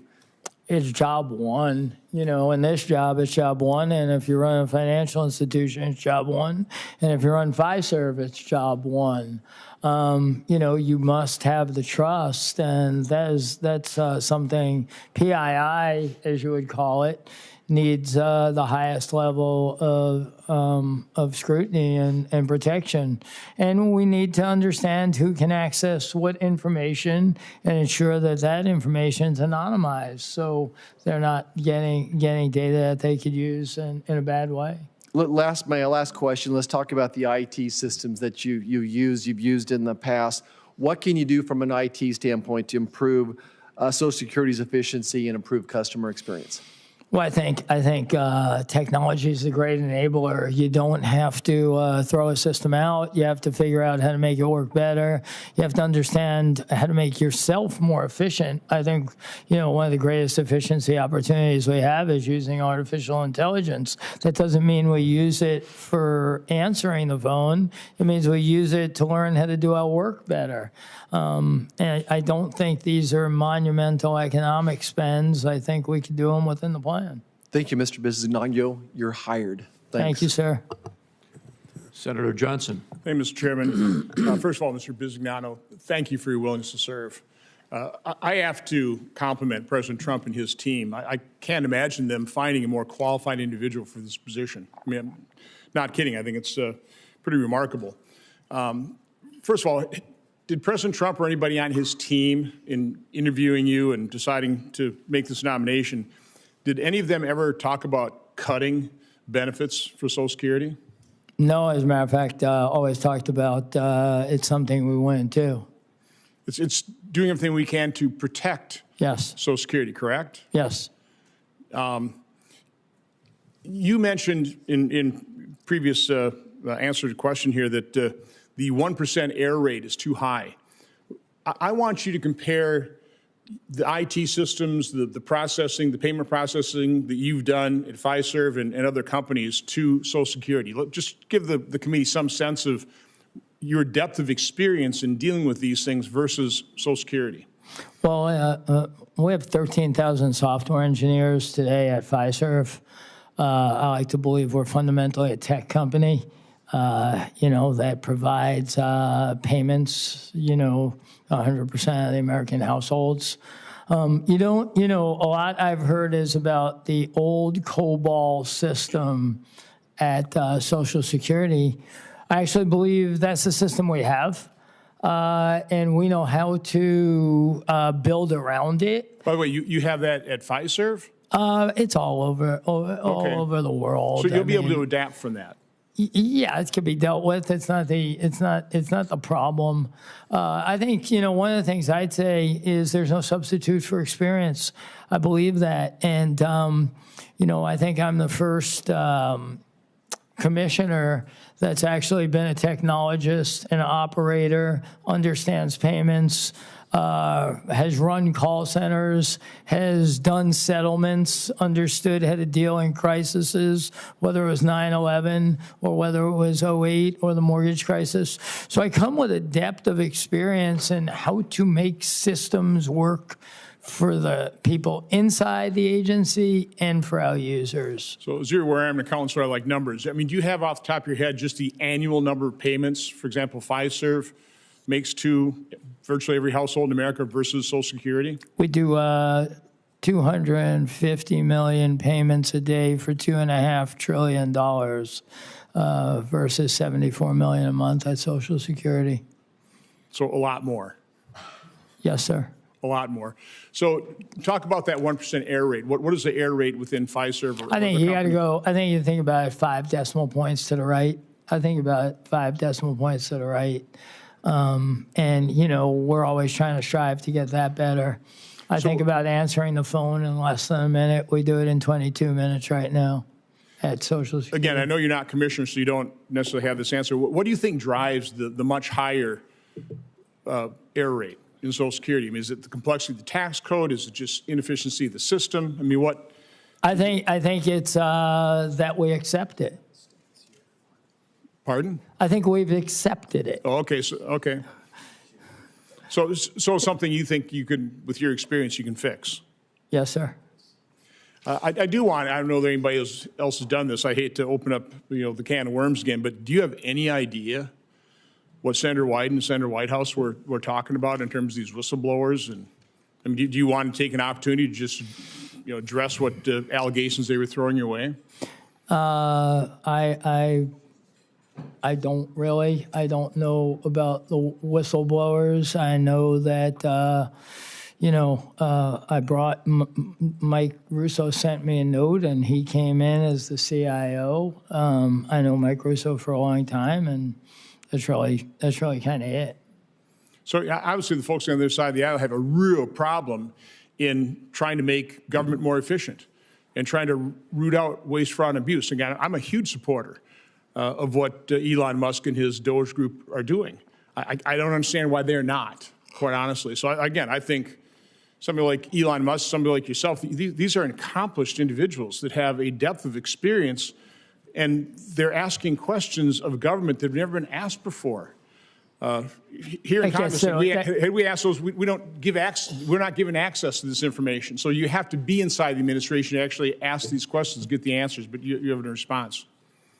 Well, I think, first of all, you know, it's a multidimensional issue. We need to deliver service, we need to deliver quality, we need to deliver control, and we need to deliver efficiency.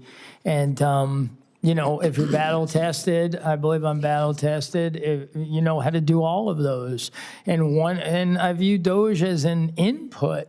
You know, the president's been very clear, the agency heads are in charge of the agency. Well, again, I can't imagine somebody more qualified for this position. So, You're kind. Again, you got my support, and again, thanks for your willingness to serve. Thank you, Mr. Chairman.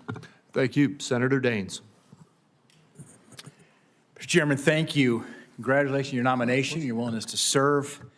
Since the Social Security Administration was first established as an independent agency, the importance of the public trust has always been integral to that core mission. I want to cut to the chase, though, on customer service for a moment, if I might. Like Senator Johnson, I spent most of my career in the private sector. Customer service is paramount. In fact, after I left Procter & Gamble, I went to work for a customer experience CRM solution where we worked with call centers to make sure the customer was getting a great experience. And so as we prepared for this hearing yesterday, I asked my team, let's just see what it's like to call the Social Security Administration. So we went online, and there's a nice little box here that says, we are here to help. Now, I realize you're going to be coming in here to fix some of the problems. This is not happening on your watch, but I want to make you aware of the customer experience my staff member experienced when they called the 800 number, we are here to help. So to recant what happened here, first of all, they were disconnected twice when they got on the phone. In fact, I'm going to read the. I just want to get the text message. Here it is. Called the SSA number 3 times, disconnected twice after 2 minutes, and this is the published "We Are Here to Help" 800 number. Finally got through to wait to speak to a representative. And here's what my staff member encountered for an hour.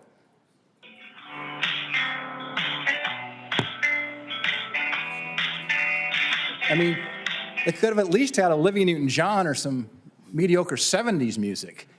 But for an hour, this repeated over and over again, and then they were disconnected. You can't make this up. I'd encourage anybody, try calling the Social Security 1-800 number. It's 1-800-772-1213. And in fact, it says if you call in the morning, the wait times are usually shorter. Later in the week, a little longer. Later in the month, maybe a little longer. It says our automated telephone services are available 24 hours a day. Disconnected 3 times. And the 3rd time after waiting an hour listening to these really D-grade elevator music. So we've got a lot of work to do to serve the taxpayers in this country and improve their customer experience. I just want to have some help. And I realize this isn't happening on your watch, but let me just put like one of your to-dos is maybe you try calling that 1-800 number and see what it's like from your own experience. This was just literally yesterday. As you begin looking at areas for innovation and improvements in the delivery of the vital services and benefits, will you commit to me and to my office to ensure that Montanans have access to Social Security, particularly for our Montanans who live in rural areas? You know, my belief is, first of all, thank you for talking about the phone service, because although we publish a 22-minute wait time, that's an average wait time. And I think the better way to measure it over the long haul is what percentage of calls get answered within 30 seconds, right? Because we have percents of calls that are taking an hour and a half, and only half the callers get through. So I bring that up because I have a multi-channel strategy I think about, which is to meet beneficiaries where they want to be. If they want to come to a field office, if they want to do it over the phone, or if they want to do it over the web. But all three of those channels have to execute well. They have to execute well. So it's not enough to just have them. We have to be able to also use all the technology available to us today to do a great job for our beneficiaries. So we have my commitment to work my tail off on all of it. Thank you. You know, one of the challenges we face oftentimes in the post-customer service hours, particularly with call centers, is the call centers are open when many people are not available because they're at work. And then when they are available, the call center's closed. And so we just described there the multi-channel type approach, whether it's a web experience, getting information directly from the internet, whether it's a call, whether it's an email, to really lock in on service levels that we can make sure we're providing to our customers, the taxpayers of this country, and those beneficiaries have been paying into that system their entire life. They deserve a lot better, and I hope you will bring much-needed change to the Social Security Administration with your leadership. Thank you. Thank you, sir. Thank you. Senator Sanders. Thank you very much, Mr. Chairman. Welcome, Mr. Bisignano.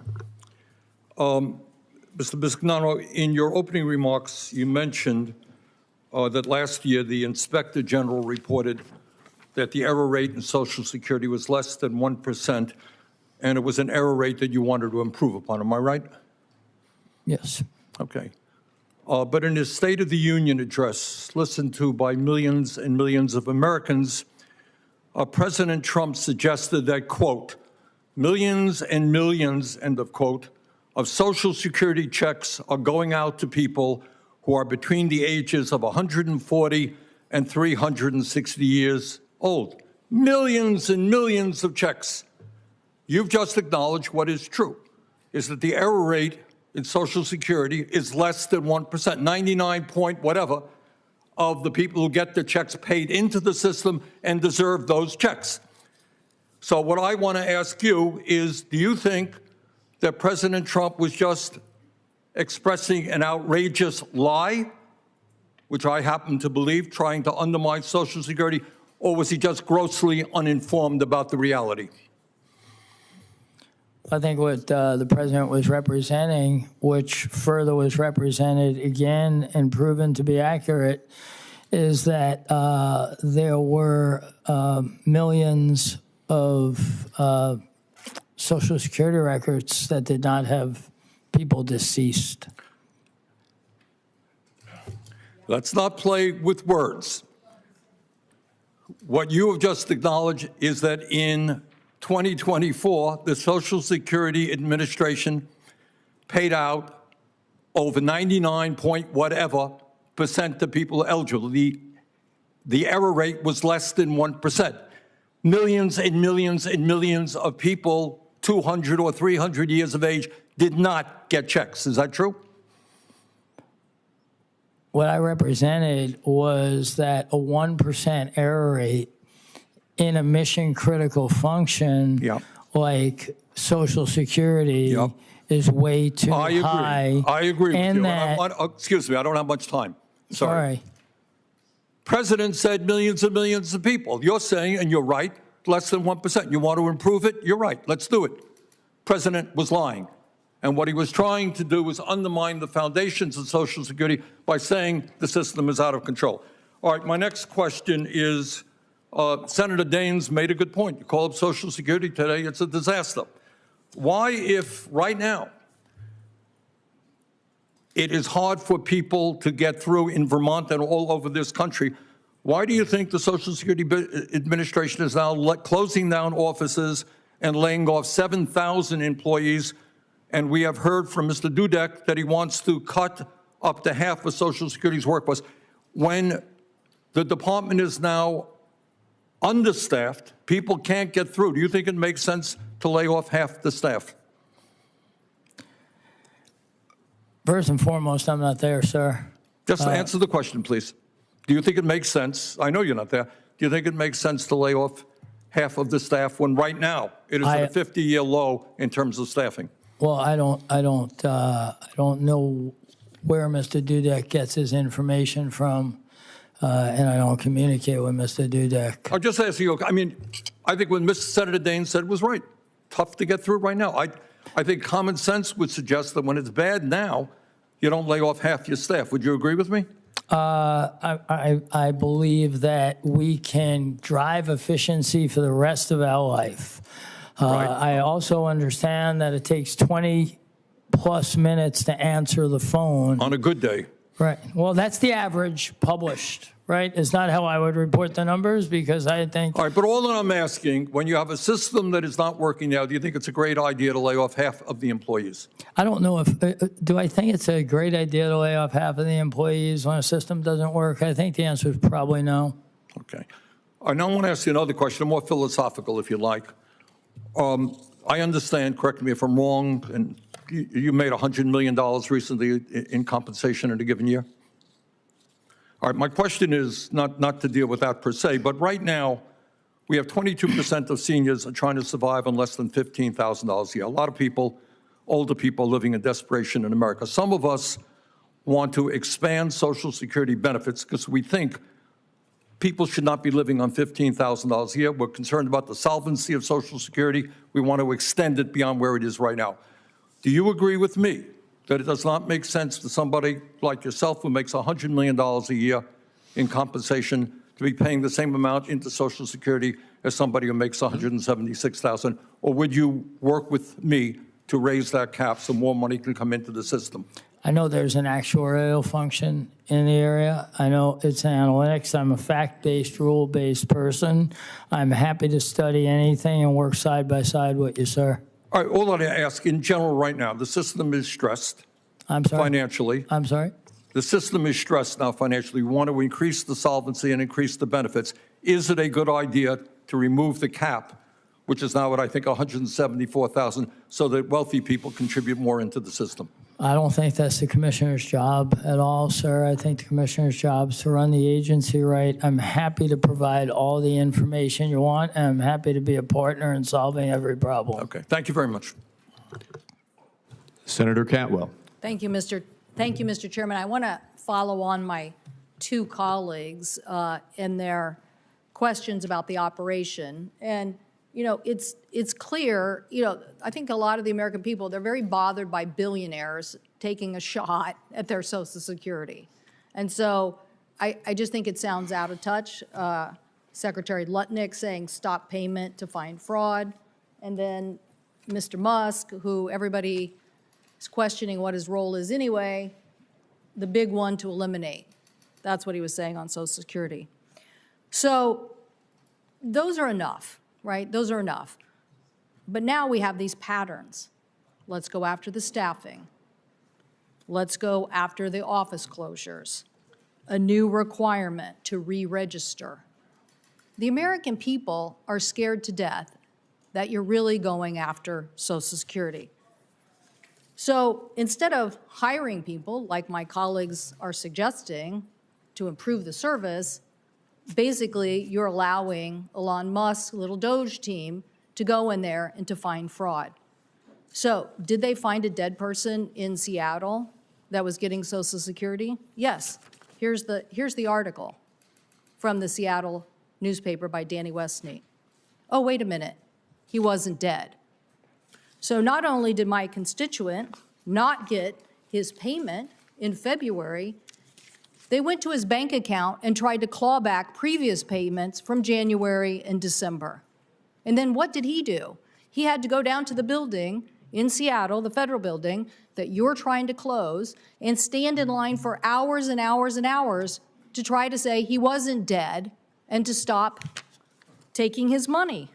He made an in-person appointment, but it was pushed back 11 days. 11 days. Ultimately had to wait in line, as I said, which he said, quote, "They are so understaffed down there, they think their office is about to be closed down, and they don't know where they're going to go. It feels like the agency is being gutted," end quote. So I have to ask you, why are we allowing these people to go in and cause havoc to our constituents instead of hiring people to do the job? So I have several questions that you can just answer yes or no. Do you think Social Security is a Ponzi scheme? I've said I believe it's a promise to pay, and it's been here for 89 years. It's been one of the truest things we have for our aged and our disabled, and my objective is to continue it and do a great job for the American public. Do you think Social Security should be privatized? I've never heard a word of it, and I've never thought about it. So Do you think it should be privatized, yes or no? I don't believe anybody's thinking about that. Okay. Do you think Social Security age should be raised? I'm sorry? The president, other people have suggested in the administration, I think including the president in a prior thing, that Social Security should be raised. You know, the commissioner's job is to ensure that the agency operates correctly. I want to provide all the information required by Senate and by anyone else in order to make the decisions. But I don't believe I'm a decision maker on any of these items. Okay. But I'm happy to provide every piece of information required. With this kind of havoc going on, my constituents want and deserve answers. Will you commit to opposing any cuts to Social Security benefits? We have no objective. I have no objective, and I've been told by the president to ensure that we preserve and protect Social Security. Okay. Do you believe that you should be hiring enough staff to service people and stop the Doge people from cutting my constituents off of their well-deserved check? Now, Mr. Lutnick said he doesn't care. It's okay if they miss a payment. I don't know who his mother-in-law is or what kind of support she's got, but I know my constituent needed that check and he wasn't dead. And so the notion that he has to go through these extraordinary efforts and you guys are encouraging it. So I want to know when it's going to stop, when they're going to stop doing that and instead fund, as my Republican colleague said, the services of Social Security so that these poor seniors can get their checks. Thank you, Mr. Chairman. Thank you. Senator Warren. Thank you, Mr. Chairman. So 90 years ago, Congress passed the Social Security Act, and the deal was simple. You work hard, you pay into Social Security across all your earnings years, and then when you retire, you can count on having those Social Security benefits that you paid for. And now, co-presidents Trump and Musk want to renege on that deal. So Doge has taken a sledgehammer to the Social Security Administration, firing staff, closing field offices, and pulling the plug on phone services. Last week, the acting commissioner of Social Security, who is openly working with Elon Musk, actually threatened to shut down the entire agency. Now, this isn't about efficiency. Elon said the quiet part about his plans right out loud. Musk said we should, quote, eliminate Social Security. The richest man in the world said that Social Security for 73 million Americans should be destroyed. Mr. Bisignano, you have been nominated to be in charge of Social Security, and seniors need to have a right to know if you're going to protect their benefits. So let's start simple. Say a 66-year-old man qualifies for Social Security. Mr. Bisignano, could the Social Security Administration or Elon Musk or Donald Trump decide to cut her benefits by $5,000 for no reason without a new law passed by Congress? Is that a question, ma'am? Yeah, that's a question. I don't see that happening. I didn't ask if you see it happening. Could they, by law, cut those benefits without coming to Congress? No. No. All right, so let's dig deeper. Suppose this same 65-year-old calls the helpline to apply for Social Security, but he's told about the new Doge rule, so he has to go online or in person. He can't drive, he has trouble with the website, so he waits until his niece can get a day off to take him to the local Social Security office. But Doge closed that office, so they have to drive 2 hours to get to the next closest office, When they get there are only 2 people who are staffing a 50-person line, so he doesn't even make it to the front of the line before the office closes, and he has to come back. Now, let's assume it takes our fellow 3 months to straighten this out, and he misses a total of $5,000 in benefits checks, which, by law, he will never get back. So, Mr. Bisignano, is that a benefit cut? Well, first of all, Senator, Is that a benefit cut? I'm sorry, my time is limited here. That's an easy question, yes or no? Is it a benefit cut? I have no intent to have anything like that happen on my watch. I understand that. Is it a benefit cut? I'm not sure what to call it. It sounds like a horrible situation. Is the person getting the $5,000 they were legally entitled to? That was your scenario. And so are they getting $5,000 they were legally entitled to? I don't know. I mean, you don't you just know? told me. Yeah, Look, I mean, let's be clear. That you keep $5,000 from them by announcing a policy, it's illegal. But there are backdoor ways to accomplish the same thing. DOJ is considering slashing up to 50% of the Social Security Administration's workforce. That means longer lines, more errors. And for everyone who gives up or who dies before they get their benefits sorted out, those delays and errors also turn into benefit cuts. Elon Musk is the richest man in the world, so he doesn't need Social Security.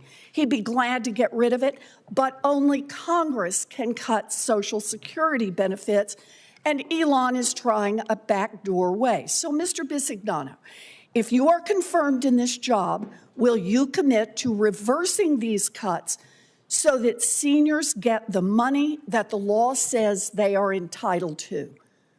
what I will commit to is that I will run the agency and I will be in charge of the agency and I will look at every item you want me to look at. That's not what I'm asking you. I'm asking you just answered the previous questions by saying you would follow the law. Yes. The law is to deliver the benefits that people are legally entitled to. If you don't have the staff, if you don't answer the phones, if you don't fix the mistakes, people don't get what they're legally entitled to. So I want to know, are you willing to commit right now that you will put enough people back to work so they can do the job of delivering the benefits that Americans earned? I will commit, yes or no? I will commit to have the right staffing to get the job done. To get the job done, meaning delivering the benefits people are entitled to? Yes. I'm going to hold you to that. I appreciate that.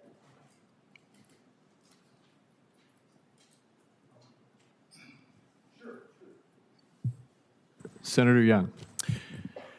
Welcome, Mr. Bisignano. Congratulations on your confirmation. And my mom, who's a Social Security recipient, told me I should really be at this hearing and kick the tires, make sure you're qualified for the job, because the Social Security Administration needs skilled leadership. They need effective administrators and people who will level with Congress about the finances of this program and all the rest. So it appears, based on your strong background, that you possess the requisite skills to carry out this mission. I can tell you, as someone who's represented the state of Indiana for a number of years, lots of my constituents contact our offices about challenges they're facing with the administration. Specifically, they report long hold times on the phone, being turned away from walk-in services, difficulties scheduling appointments with local Social Security field offices. If confirmed, do you commit to working with my office to ensure that my constituents, people like my mom, their cases and concerns are addressed in a speedy and thorough manner? Yes, sir. All right. In addition to individual cases brought to you by my and other congressional offices, do you commit to working to ensure that the Social Security Administration provides robust customer service to all Americans? Yes, sir. Along with long wait times and other lapses in customer service, my constituents report a high volume of errors being made by Social Security payment centers. Those errors are particularly frequent when processing disability payments, and these errors can take months to resolve and correct, creating stress and uncertainty for beneficiaries. I don't know why there are so many errors. Do you commit to finding out? Yeah, I've said that a 1% error rate, which the Inspector General reports, I believe, is probably 5 digits. Needs to move 5 digits to the right. You know, decimal, starting with a decimal point. I think we'll do all the root cause analysis. We'll do all the process engineering and everything that's required to get to why we have them and how to eliminate them. Sounds workmanlike. That's what I would want. You have an extensive background in the payment services industry, including overseeing large, complex payment systems. How exactly would you apply this previous experience to improve the payment processing systems of the administration? Well, I think one thing is about this error rate. I think we have to understand it, and in there we're going to find a lot of opportunity to improve. You know, I think when we look at what we do every day and how we do it. I do also say this idea of the phone rings. It takes us on average 20 plus minutes to answer it. We only answer half the calls. When we understand why all those phone calls come, we can figure out how to serve the American public a lot better. So to me, the job is to analyze everything we do. I know there's a lot of stats out there. I'm not in the department. I'm not doing anything there, but I look at all the data it produces, and I see a land of opportunity. There's a lot of conversation in our country, within Congress, about artificial intelligence and the promise it might bring to large organizations, efficiencies, and reduction of errors and all the rest. So in the context of improvements at the Social Security Administration, I'm impressed by the potential that AI might have to enhance government service. As a former tech executive, do you have thoughts about how AI might be integrated into your service delivery and improve operations for the American people? Yeah, I think, you know, originally when people hear you say you're going to apply AI, they're concerned, you know, this is a very vulnerable population and we have to be available. And that's why I like to say we're going to meet people where they want to be met. If they want to be met on the phone, we'll answer the phone. If they're going to come in the field office, we'll be available and, you know, obviously on the web. But we're also going to improve the jobs of the people within the agency, right? We can do a lot of what they do through AI and be able to get to answers faster. I think AI doesn't only have to be client-facing. It needs to be helping out people in the organization do their jobs better. I think it'll help us understand what the right staffing level is. I know we talk a lot about the staffing level here, but we don't really know what the right staffing level is. And I think that'll help us across the board. It's, you know, I like to say, and I've said before, AI is just technology. We were using AI before it was called AI. Yes, sir. Thank you for answering my questions. Chairman? Thank you. Senator Bennett. Chairman, I'm glad, thank you for letting me defer for a moment. I'm glad it was to hear Senator Young's questions about his mom, because I think those are exactly the questions that everybody in Colorado has. So thank you, Mr. Bisignano. Thank you for being here and your willingness to serve. I know how you understand, I hope, and this is your testimony, how important it is that Americans receive their Social Security benefits on time, and that if a problem arises, that they're able to resolve it quickly and easily, which they have not been able to do for a long time. And you've emphasized the need to, quote, the need to meet beneficiaries in the 3 places they want to be, including on the phone, online, and in person. But last week, the Social Security Administration said that Americans wouldn't be able to access a number of service options over the phone. Instead, they'll need to either use an online verification process or call to make an in-person appointment. the agency itself estimates that this will add 75,000 to 85,000 in-person visitors a week to field offices.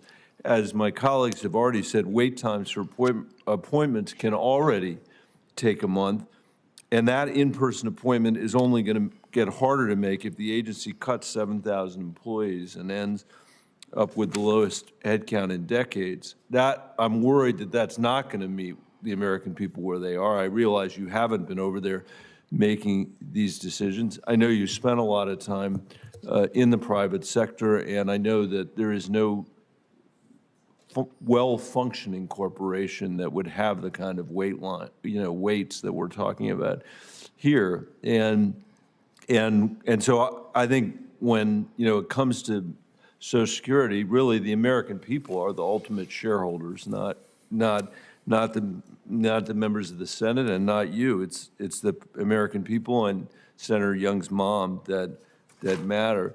I want to ask you whether you'll commit to hearing from my constituents in Colorado and people across the country before making cuts to staff or before restricting access to customer service. I guess the point I'm making is don't just make assumptions about it, but let's engage your customers, our constituents, the true shareholders, in a discussion about how best to serve them. What are your thoughts about that? First of all, thank you, Senator Bennett, and thanks for taking the time in your office with me previously. And I thought you were highly insightful, and I'm appreciative. I hope my mom's watching. Thank you. I thought as I've watched what I consider a fair amount of press releases and announcements that have gone out, because that's just kind of how I learn what's going on. I work on the daily. I get up in the morning and look at Social Security news. And I thought to myself that, and I was fortunate enough during the last week to meet with Senator Wyden's staff and Senator Crapo's staff, and then have a session with all the Senate Finance Committee staffs, that we should have some form of group that before we make a statement of what we're doing, that we go have a conversation about it, much like I do all the time on anything you do. You're going to affect your constituents.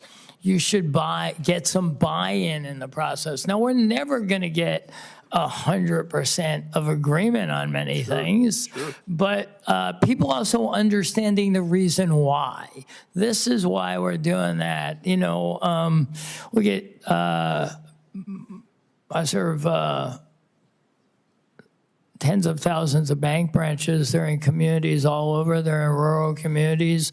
And what we have to do with our technology and innovation there is different than what we may have to do in large cities. And you have to take in the full population and think it through. It doesn't mean you're not going to do it, but I commit to us thinking through a better way for change and understanding what the constituents have to go through. I appreciate that. I'll submit my other question for the record, Mr. Chairman, but I'll say you're new to government, and which is not necessarily a bad thing.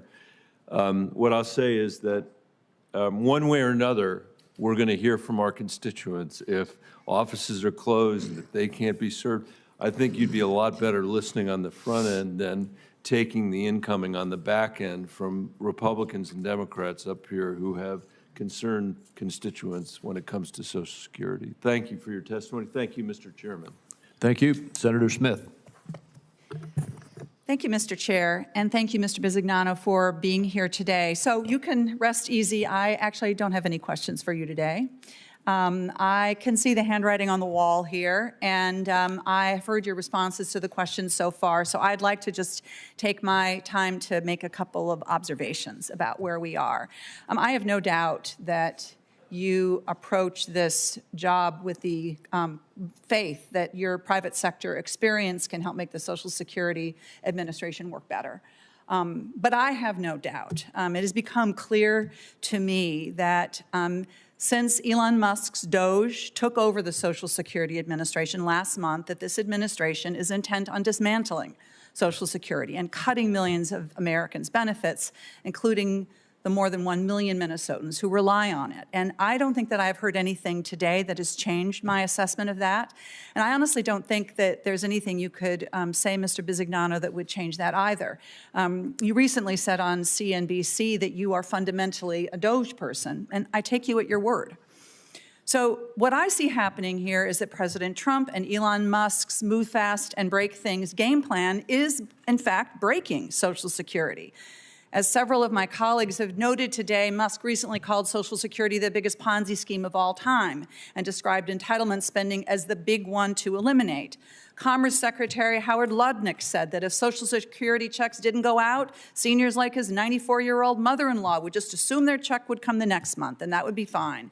Obviously, Secretary Lutnick is not in touch with the reality that 22 million Americans, including more than 16 million seniors, would be living in poverty were it not for Social Security. Missing a check means missing dinner. Last week, Acting Social Security Commissioner Leland Dudek threatened to shut down the entire agency in a fit after a federal judge informed him that Doge is not allowed to root around in people's private data. This is a travesty. And we can see what's going on here, and Minnesotans can see it as well. This is a wholesale effort to dismantle Social Security from the inside out. And this is not about rooting out waste and fraud and abuse, what's happening in the Social Security Administration right now. This is about undermining Social Security. Now, President Trump understands that Americans love Social Security, and so he's claimed that his administration won't touch Social Security. But that is not what is happening, and Americans can see it. They are crippling the Social Security Administration. They're making it nearly impossible for people to get their benefits. You know, Trump and Musk, President Trump and his administration, Elon Musk, are simultaneously trying to fire the people that make the Social Security system work. They're closing field offices and then requiring seniors and others to visit those offices to prove that the money that they need is theirs, that they earned. And I know what this means for Minnesota. I hear it from my constituents loud and clear when I was home last week and in my office today. Last week, the Social Security Administration announced that it would drastically reduce phone service and force people to apply for benefits in person. And yet a leaked internal memo acknowledged that this change would cause foot traffic and offices to rise sharply, but instead of expanding capacity, they're shuttering offices. So you can call this rank incompetence, or you can call it the don't know, don't care game plan that Doge has taken across the board. But to me, it honestly looks like sabotage. So I know that Republicans are saying that they want to save Social Security, but this is a funny way to go about it. And if you want Social Security workers to feel like they're winning again, I can tell you that right now the public servants at SSA feel like they are losing, and the people that they serve are losing too. Thank you, Mr. Chair. I yield back. Thank you. Senator Lujan. Thank you, Mr. Chair. I appreciate it, sir. And thank you to Mr. Bisignano for being with us today. And just to start, Mr. Chairman, I appreciate many of my colleagues on the committee that they hit on some of the same themes and notes that I'm going to touch on today as well. Now, Mr. Bisignano, yes or no, do you believe that every American who has earned Social Security benefits deserves equal access to their benefits regardless of their zip code? Yes. Since his appointment in February, Acting Commissioner Lee Dudek has made several changes to service delivery at the Social Security Administration. One of those changes is a new requirement that all individuals applying for benefits or requesting a direct deposit change through the National 800 number visit in person a field office to verify their identity. Now, as you may know, New Mexico is a largely rural state. We're not the only one. In some areas, requiring folks to visit an office in person can mean driving several hours in one direction, making benefits harder to access. If confirmed, will you commit to completing an analysis of how this policy change will impact Social Security recipients in rural and frontier counties who will now have to drive and travel to access the services they've earned? If confirmed, I will analyze exactly what this is about. Mr. Bisignano, will you commit to not closing any field offices in New Mexico? I have no idea whether I can make that commitment because I don't really know what the issue in New Mexico is, but I'm happy to look at it and come back to you, sir. Will you commit to not closing any field offices in rural and frontier America? I think it is hard to commit to not doing things without ever having analyzed it.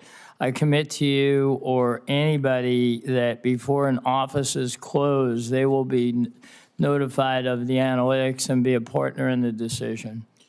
Mr. Bisignano, do you think Social Security beneficiaries would prefer to have their benefit claims handled by an American worker or an AI chatbot? Can you ask me that question again, please? Do you think that Social Security beneficiaries in America would rather have their calls answered by an American, a person, or an AI, artificial intelligence chatbot? I think it's a choice of the beneficiary. I can't determine that for every beneficiary, but I think they're owed the option to do all of it. When I call someone based on the wrong charge on a credit card or a ticket that I bought that I can't get my hands on, I keep pressing that 0 button until I get a real person. I don't like You're exercising your choice. No, I don't want You're to speak exercising your choice, sir. You know, it's nice to speak to someone that can answer the question instead of just wasting your time. And, you know, a chatbot that keeps saying, what's your name? What's your name? What's your name? What's your name? Well, repeat yourself, answer your name, answer your name. It just, you get the point. The Social Probably Security, not very good chatbots. none of them are. None of the AI chatbots are good. I'll say that. The Social Security Administration stores a range of sensitive personal information, including medical information, bank account numbers, and Social Security numbers. Now, according to the acting commissioner, he's authorized several members of DOJ to access Social Security Administration systems and view the sensitive personal information that is stored at the agency. In our meeting, you confirmed that you've been in contact with individuals affiliated with DOJ. During this contact, has anyone affiliated with DOJ shared with you a justification for accessing the sensitive personal information of Americans outside of agency protocol? I haven't talked to anybody in DOJ about anything around any of that, sir. As an American citizen who was assigned a Social Security number at birth, do you feel comfortable with DOJ having access to your sensitive personal information? I think I like to answer the question even more broadly, sir. I've spent my whole career protecting PII, whether it was at Citigroup, whether it was JP Morgan, whether it was First Data, and whether it was Fiserv. So I don't think it's a DOJ question. I think it's a everybody question. PII is PII, you know, and it needs to be protected. I appreciate that. If I'm not mistaken, Mr. Chairman, that was the answer you gave me in the office, that it needs to be protected. So I'm going to ask the question one more time because it sounds like we're in agreement here. As an American citizen who was assigned a Social Security number at birth, do you feel comfortable with DOJ having access to your sensitive personal information? I guess I'm answering the question much broader. I'm not comfortable with having it exposed You're to not anybody. able to say yes or no? No, I think you're limiting the item to DOJ, and I'm trying to tell you the job is to protect all PII. Do you feel comfortable with anyone having access to your sensitive personal information? No. I appreciate that. We're on the same page here. And just, Mr. Chairman, I think that's what we're trying to illustrate here, is just to get to the bottom of this nonsense of what we see happening and people's information just being attacked. Who knows where it's going? There was an article this weekend about what's the name of that company that you said your DNA and then they, something 21? And I saw article after one another saying, suggesting to people across the country they should go in there and try to clean up their information because they don't know who's going to buy it. Well, what's going to happen with this? Anyhow, Mr. Chairman, I yield back. Senator Barrasso. Well, thanks so much, Mr. Chairman. Thanks so much. Congratulations on your nomination. I think you're the right person for the job. I appreciate the chance we've had to meet and to visit because, look, in Wyoming, clearly, Social Security is critical to the people of our state. Aging population. I travel the state. I hear from individuals all around, and they depend upon the program, the viability of the program, and we're looking for you to continue to make sure that people of Wyoming and people all across the country continue to receive the benefits that they have earned, they've paid into. And I think it's critical the program remains strong, keep our promises to current beneficiaries as well as to future generations. In order to do that, there are a number of issues that I think need to be addressed. Social Security Administration needs to focus on improving customer services, need to reduce wait times and backlogs, need to modernize and streamline technology and prevent improper payments. And improper payments is a part of this as well. So I think you're the right person to fix these problems. Are you committed to doing everything you can to strengthen the Social Security program and to helping our seniors? I'm 100% committed. I appreciate the question, and, you know, I want to work on every aspect of what you talked about. It's a services org that has to have a high degree of quality and accuracy. Well, it's interesting, we talked here recently about some of the problems with the press is reporting that are just plain wrong. And they might have looked at lists, and as the previous senator from New Mexico said, he said, I read articles that say this. Well, he may be reading articles that say that, but it doesn't mean it's correct. And case in point is we have a Social Security office in Rock Springs, Wyoming, Sweetwater County. People depend upon it. And I understand that there is a hearing room that is hardly ever used. They want to close the hearing room, but not the field office. Well, yet what gets reported in the news is the whole thing is going to be closed when there's no truth to that whatsoever as my office looked into it. So I think it's incumbent on people to, if you can't get a direct answer, you know, go to one of your representatives and let them try to check into it. But I'm sure you've seen cases after case of similar misrepresentation in the press. Yes. So under the current law, and I want to talk about legislation helping terminally ill individuals. Under current law, individuals who are given less than 6 months to live, they're currently forced to wait more than 5 months to receive their Social Security disability insurance benefits. Over the last several Congresses, I've been working on a bipartisan basis across the aisle on legislation to help these people with terminal illnesses receive timely access to benefits. People facing terminal illnesses shouldn't be worrying about whether and when they're going to receive the benefits that they need, especially when they have so little time to live and they, by law, have to wait 6 months. That's why I've co-sponsored legislation called the Expedited Disability Insurance Payments for Terminally Ill Individuals. It ends the 5-month disability insurance waiting period for those diagnosed with a terminal illness that have less than 6 months to live. It ensures people with terminal illnesses receive disability benefits in a timely manner while still preserving the integrity of the system. Last year, 30,000 people died waiting for their disability decisions from the Social Security Administration, of course, previous administration. The last thing people need to deal with when they're facing these end-of-life decisions should be concerned about trying to work their way through the red tape of the Social Security Administration. Americans or loved ones facing significant hardships should get help when they need it the most. So do you have views on the need to streamline and expedite these SSDI benefits for terminally ill individuals? Well, I think in a case like that, many of these are really about process engineering on how to change how we do it. You know, obviously that should hit, you know, high priority because of the sensitivity of the issue, and I'm happy to go look at it if I'm fortunate enough to be confirmed, sir. So will you commit to working with me, with my office, including providing technical assistance as needed on making sure that we can get through this red tape?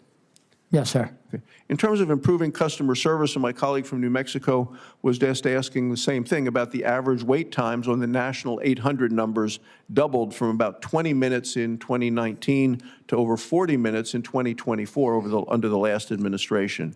You know, days and days, what are your plans for addressing performance management and improving customer service? Well, I think call centers is one of the easiest areas to manage and monitor and generate individual performance reports and collective performance reports. I also think that we need to ensure that we have the right technology for the agents who answer the phones, right? Because obviously we got to look at what the length and duration of call is, what they have to do to answer the call, what they have to do to collect the information. I think AI, while still talking to a human, can help the person, the call center agent, get to the problem much quicker. And final question, Mr. Chairman, I know my time has expired. What's the biggest obstacle that you might face in trying to upgrade the systems and the infrastructure, as you just talked about the technology? I think it's all about will. I think it's all about will. If you want to get it done, it's not hard to get it done. Thank you, Mr. Chairman. Thank you, Senator Welch. Thank you. And I want to tell the senator from Wyoming that I commit to working with you, getting those benefits for terminally ill people. Thank you. You know, we had a very good meeting, and I appreciate it. You've got incredible experience. And one of the things you have experience in is cutting costs and making things more efficient. Here's my question. When you did that, you would examine the function in the program and assess where changes could be made. That might include changes that reduce personnel, but it also might be a function where you had inadequate personnel. And the point would be to enhance the delivery of the purpose of that mission. Isn't that right? Yes. Yeah. And this gets to Doge. Here's my problem with Doge. It's not about efficiency. There's nobody here who doesn't want to have our committee run more efficiently. No, or our Congress run more efficiently. No, you first among them. But my point here is it's a point you've made, Mr. Chairman. But what's happened with Doge, and the news is in on this. I mean, this isn't a debatable proposition. They're cutting first, shooting first and aiming later. And it's really had incredibly damaging effects on what's going on. Just this morning, all of us are concerned about the service that is being provided to the citizens that we all represent. But there was an article in the Washington Post that just was talking about how the service is totally deteriorating. The wait times are longer than ever. That's been in the Wall Street Journal as well. And with Doge doing this, isn't that upside down where they shoot first and aim later? Just as a matter of process, not asking you to comment on the great Elon Musk. What's the question? The question is, doesn't it make sense for an agency whose goal is to have its place be more efficient to study the function first before they start firing people? Yeah, I think, first of all, I think that the agency needs is a multidisciplinary. No, but I mean, that's what I'm asking. I mean, let's be just direct here. Doge has sent out termination notices to people by Doge employees who have no idea who the people are that they're firing. They just know they're on a list, and they need a body count in order to be able to claim they're saving money. But nobody took a look at what the function was before they started firing people. I mean, have you ever done that in all of the time of your successful career that's been the hallmark of being able to make organizations run more efficiently? Would you do it that way? No. I'm just. All right. Well, that's the right answer. No. Nobody would do it. Well, I'm not trying to get the right answer. I'm going to give the honest answer. Nobody would do it that way. And here's the dilemma that you and every other nominee is in. Musk is running roughshod. He could care less about what the function is. He wants a body count. And he, from our perspective, has way more control over every agency than the head of the agency. And I'd much prefer to have somebody who, with your experience, carefully at what the function is and then makes determinations about how to improve the delivery of that function. So you're going to be under the thumb of DOJ. That's the aspect of this that worries me. I'm planning on running the agency, reporting to the president, and I think the president has made it clear that DOJ is there for input, but the agency heads own their decisions. Keep Musk the hell out of Social Security, please. Totally. One Vermonter contacted me about the death benefit.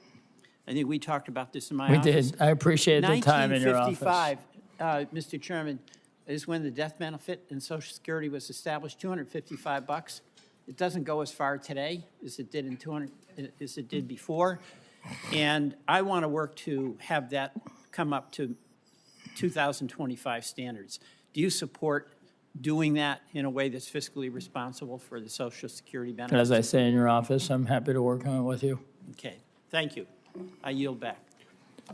Thank you. Senator Warnock. Thank you, Chairman Crapo. Mr. Bisignano, welcome to you and to your family present today. Congratulations. Thank you. On your nomination. Thank you for meeting with me in my office a couple of weeks ago. I enjoyed that. Thank you.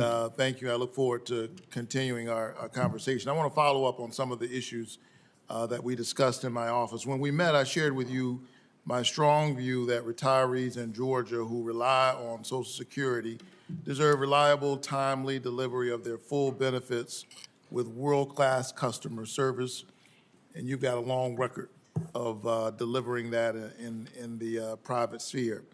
That's why so many Georgians and I were alarmed looking at what's happening last month when several news outlets reported that Elon Musk and his DOJ team announced on their own website plans to permanently close 5 Social Security customer service offices throughout Georgia. These closures in Brunswick, Columbus, Gainesville, Thomasville, and Vidalia would give Georgia the highest number of planned Social Security office closures of any state. Those 5 cities represent 5 counties with over 136,000 people who rely on Social Security benefits. But since I raised the alarm, since I made some noise about this, DOJ is suddenly out on X, I guess that's what you call the platform now, denying the closures that it posted on its own website. They posted those closures on their website. And now no one seems to know what's true or whether or not these announced closures will affect Georgians' access to their benefits or other services. So, sir, I know that you aren't currently at the Social Security Administration, and perhaps you can't speak to the plans hatched by Elon Musk or DOJ without you. But if you're confirmed to lead the agency, Americans deserve to know who will actually be in charge of their benefits. I think we heard an answer from you a moment ago from my colleague, but I'm going to ask you again for the record. Where will the buck stop on this decision, specifically with respect to office closures? As someone who represents a state where they announced 5 closures, I made noise about it. It was on their website. Then they withdrew them and acted like I made it up. They put it on their website. I just need to know when it comes to office closures, who's going to be making that decision, you or Elon Musk? Me. That's a good answer. And so I hope to be able to follow up with you And I'm on that. 100% available for you, sir. What was that? I'm 100% available for you. I appreciate that, and not with, I appreciate that, but so that the seniors in my state, those are the folks I'm concerned about. Yep. My That own makes mom 2 of us. and others. Will you commit to keeping all field offices in my state open for Georgia seniors? You know, I've asked this question more than one time today, And what I will commit to is that there will be no decision made without you knowing about it. I have no intent to close field offices, but I've studied nothing on the topic. So it's a little hard to commit to something without. I think study is a good thing. And what we've seen so far is no study, no real knowledge about what's going on, just an effort to close offices to be able to announce that you're addressing waste, fraud, and abuse. And we all know this is true, regardless of whether we're Democrats or Republicans, because then they've had to go back and rehire some of the people they fired. And you're a businessman, sir, and you said earlier you wouldn't operate in this way. And the reason I'm asking about these field offices and these announced changes, because it could lead to an increase of 7 million visits to field offices per year across the country. The fact that they're now not allowing you to call on the phone. An estimated 200,000 additional visits in Georgia alone, which is why, frankly, I think that it's a terrible idea. But if confirmed, will you commit to increase staffing at Georgia field offices to account for this massive expected increase in appointments and to help ensure Georgians can easily and efficiently make appointments? Let me be clear about what I'm asking. If you're no longer able to call on the phone, which is a decision that's already been made, and you got to go online or go to the office and actually have an in-person appointment, you're going to have a backlog. So I want to know what's the answer to that. How is it that I can assure the seniors in my church that their lines are going to get longer and longer? I disagree with the Commerce Secretary who said, well, if his mother-in-law missed a check, she wouldn't worry about it. I guess she wouldn't. Her son-in-law is a billionaire. That is not the story of the seniors in my church. Will you make sure that they have access to find out what's going on with the benefits that they have earned? Senator, first of all, thank you very much. I've spent my career overseeing financial institutions, and today I serve 3,500 financial institutions in America. And that means we have community banks, rural banks, and I know what it means to have to serve neighborhoods and also serve rural communities.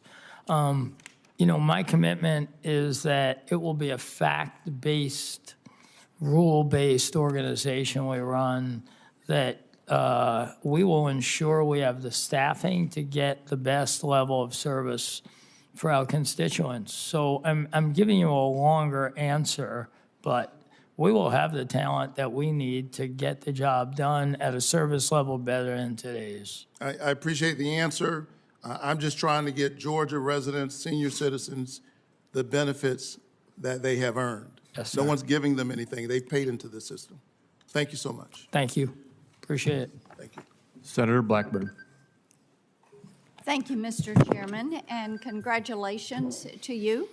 We are Thank you. delighted to have you before us, and we look forward to getting you confirmed and to the Social Security Administration so you can begin to address the problems that exist. And as my colleagues across the aisle have talked this morning, I have found it so interesting that they have wanted to speak in favor of protecting the status quo. And we know that service and wait times and backlogs have existed. You've heard us all mention this. But you know what is so interesting is they accepted that during the Biden administration, and they refused to call it out. And now they are wanting to blame the problem they caused and inaction caused and lack of oversight caused on someone who is not even there and confirmed at this point. So we do look forward to getting you there, and we do look forward to having someone who is going to bring the expertise to make certain that the accountability, the transparency that is necessary for a payment system is going to be put in place. I have found it to be so interesting, some of their questions around this, because I have what I have found is that the union employees, the labor unions, have sought to protect the people that work at Social Security, but their emphasis has not been on the retirees and the recipients. And in order to overhaul an agency, then there are going to have to be new systems, new protocols, new approaches put in place. So when you are confirmed, I would hope that your emphasis will be on protecting those retirees and their payments and not on protecting these labor unions, and that you will go through this process of right-sizing, downsizing, and eliminating some of these union employees who have really been obstructionist in this process. I plan on assessing everything we have and having it operate optimally in a manner that serves our beneficiaries, all the people who have paid into the system with their hard-earned money. You mentioned in several of your responses today using AI and quantum networks, AI. Basically, what I've discerned from what you've said is you would more or less build a new infrastructure. Is that accurate? Well, I think we would, in order to get there quickly, many times you keep what you have, but you peel away parts of it technically, you build a middle layer, and then you put in modern technology in front of it. You know, when I took over First Data, it was a lumbering legacy company that was supposed to be out of business.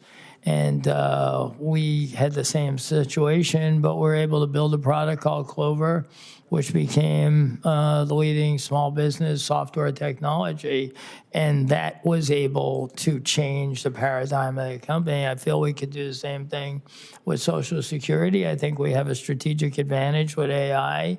I think we can make all of the work simpler, easier within the department. I think we could drive the accuracy level, you know, multiple decibels to the right. And then speak as your approach to fraud and improper payments by using technology to trace and chase. Yeah, I mean, you know, today I help 3,500 banks figure out how to eliminate their fraud. It's a data business. We have, we can protect all the PII in the world.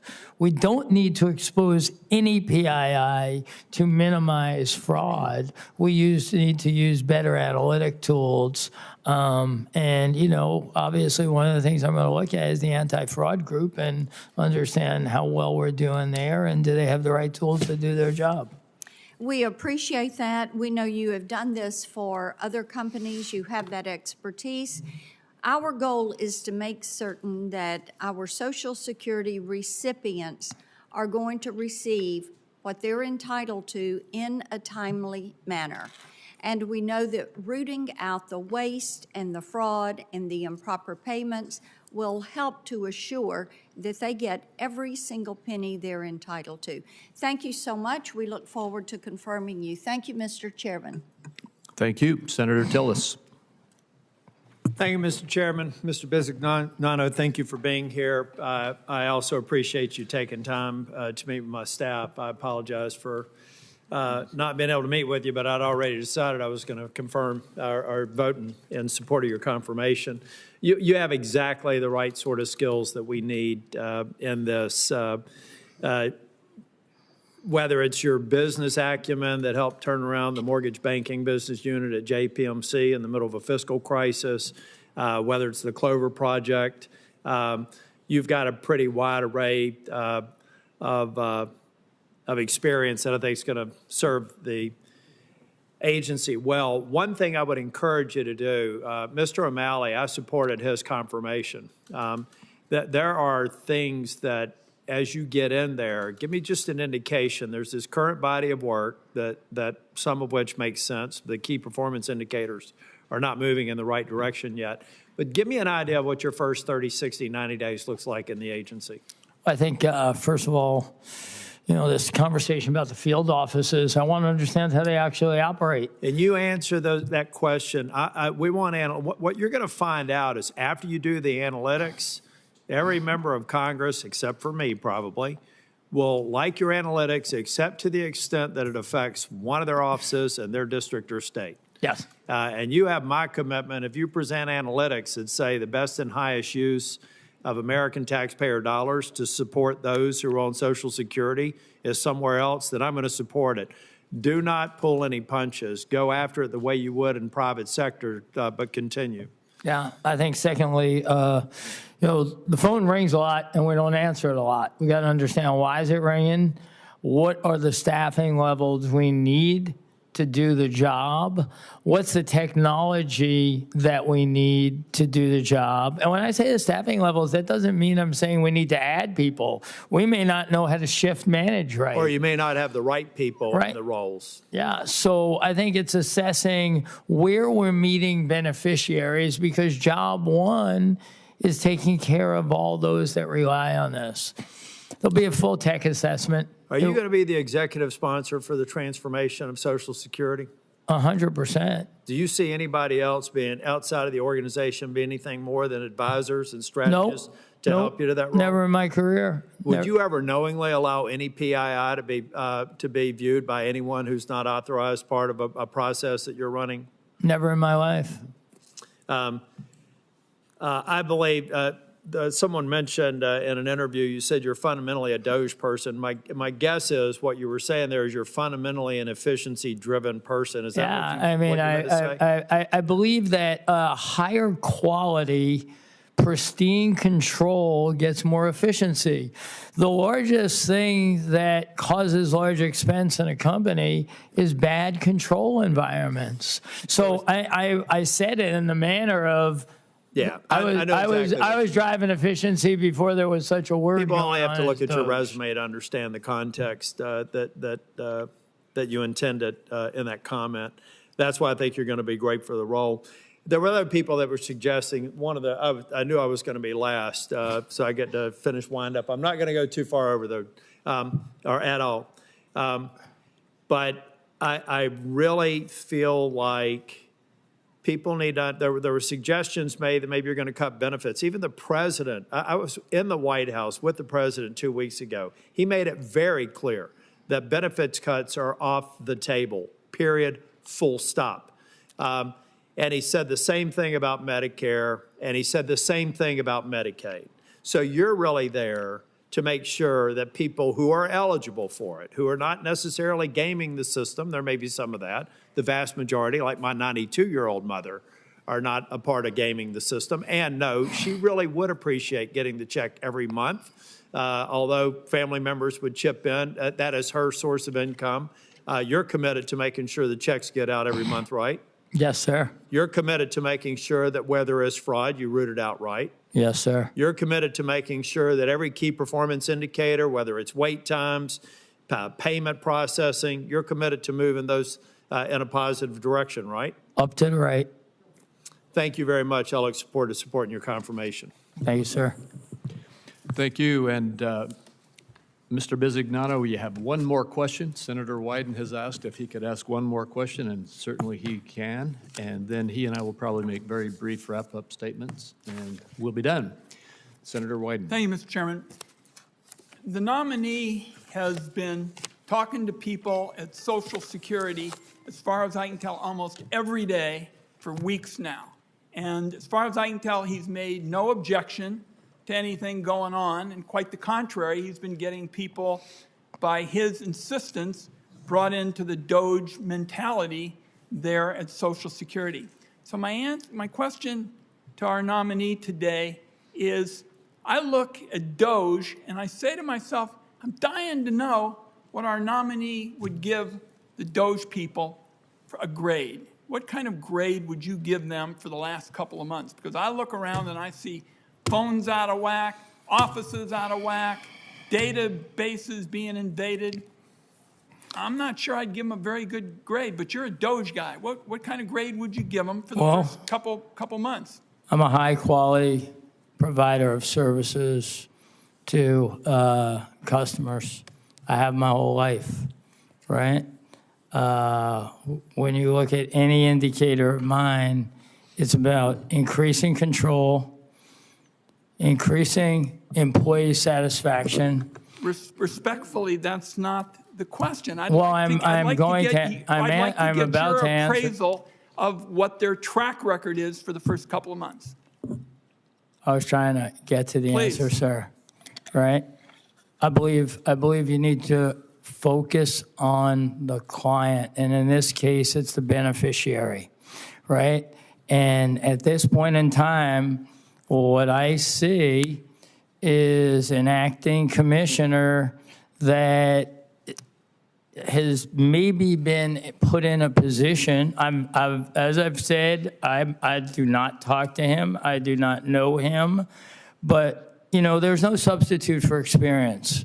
I have experience at this. I have experience at this inside and out. Motivating people, delivering for clients, that being the beneficiaries here, being rule-based, being overseen by regulators, reporting to authority, the Senate Finance Committee, as opposed to a board of directors. And, I think we have somebody in the acting role, and you hear him in the papers every day.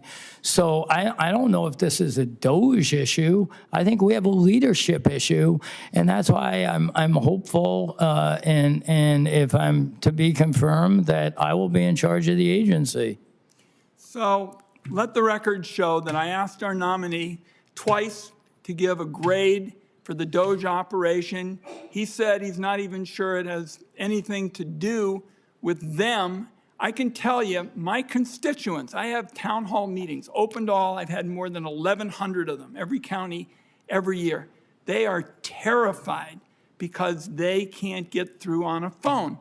I spent time with you yesterday. I think you think that AI is a silver bullet. We need phone service. That's what people are asking for right now. I'm all in on trying to work with longer-term approaches if seniors are interested in that. But right now, they're interested in phone service and somebody who can help them. And you have taken a pass all through the last 2.5 hours on giving us any ideas, and you want us to accept that because you have had some background in business, we should accept you as face value. Well, I heard from the whistleblower, and that whistleblower thinks that you haven't told the truth. So I look forward to the answers we're going to get, and until then, I'll keep the record open on my side for any ideas that you have to do something now that'll help people, or your assessment of DOGE's performance. Thank you, Mr. Chairman.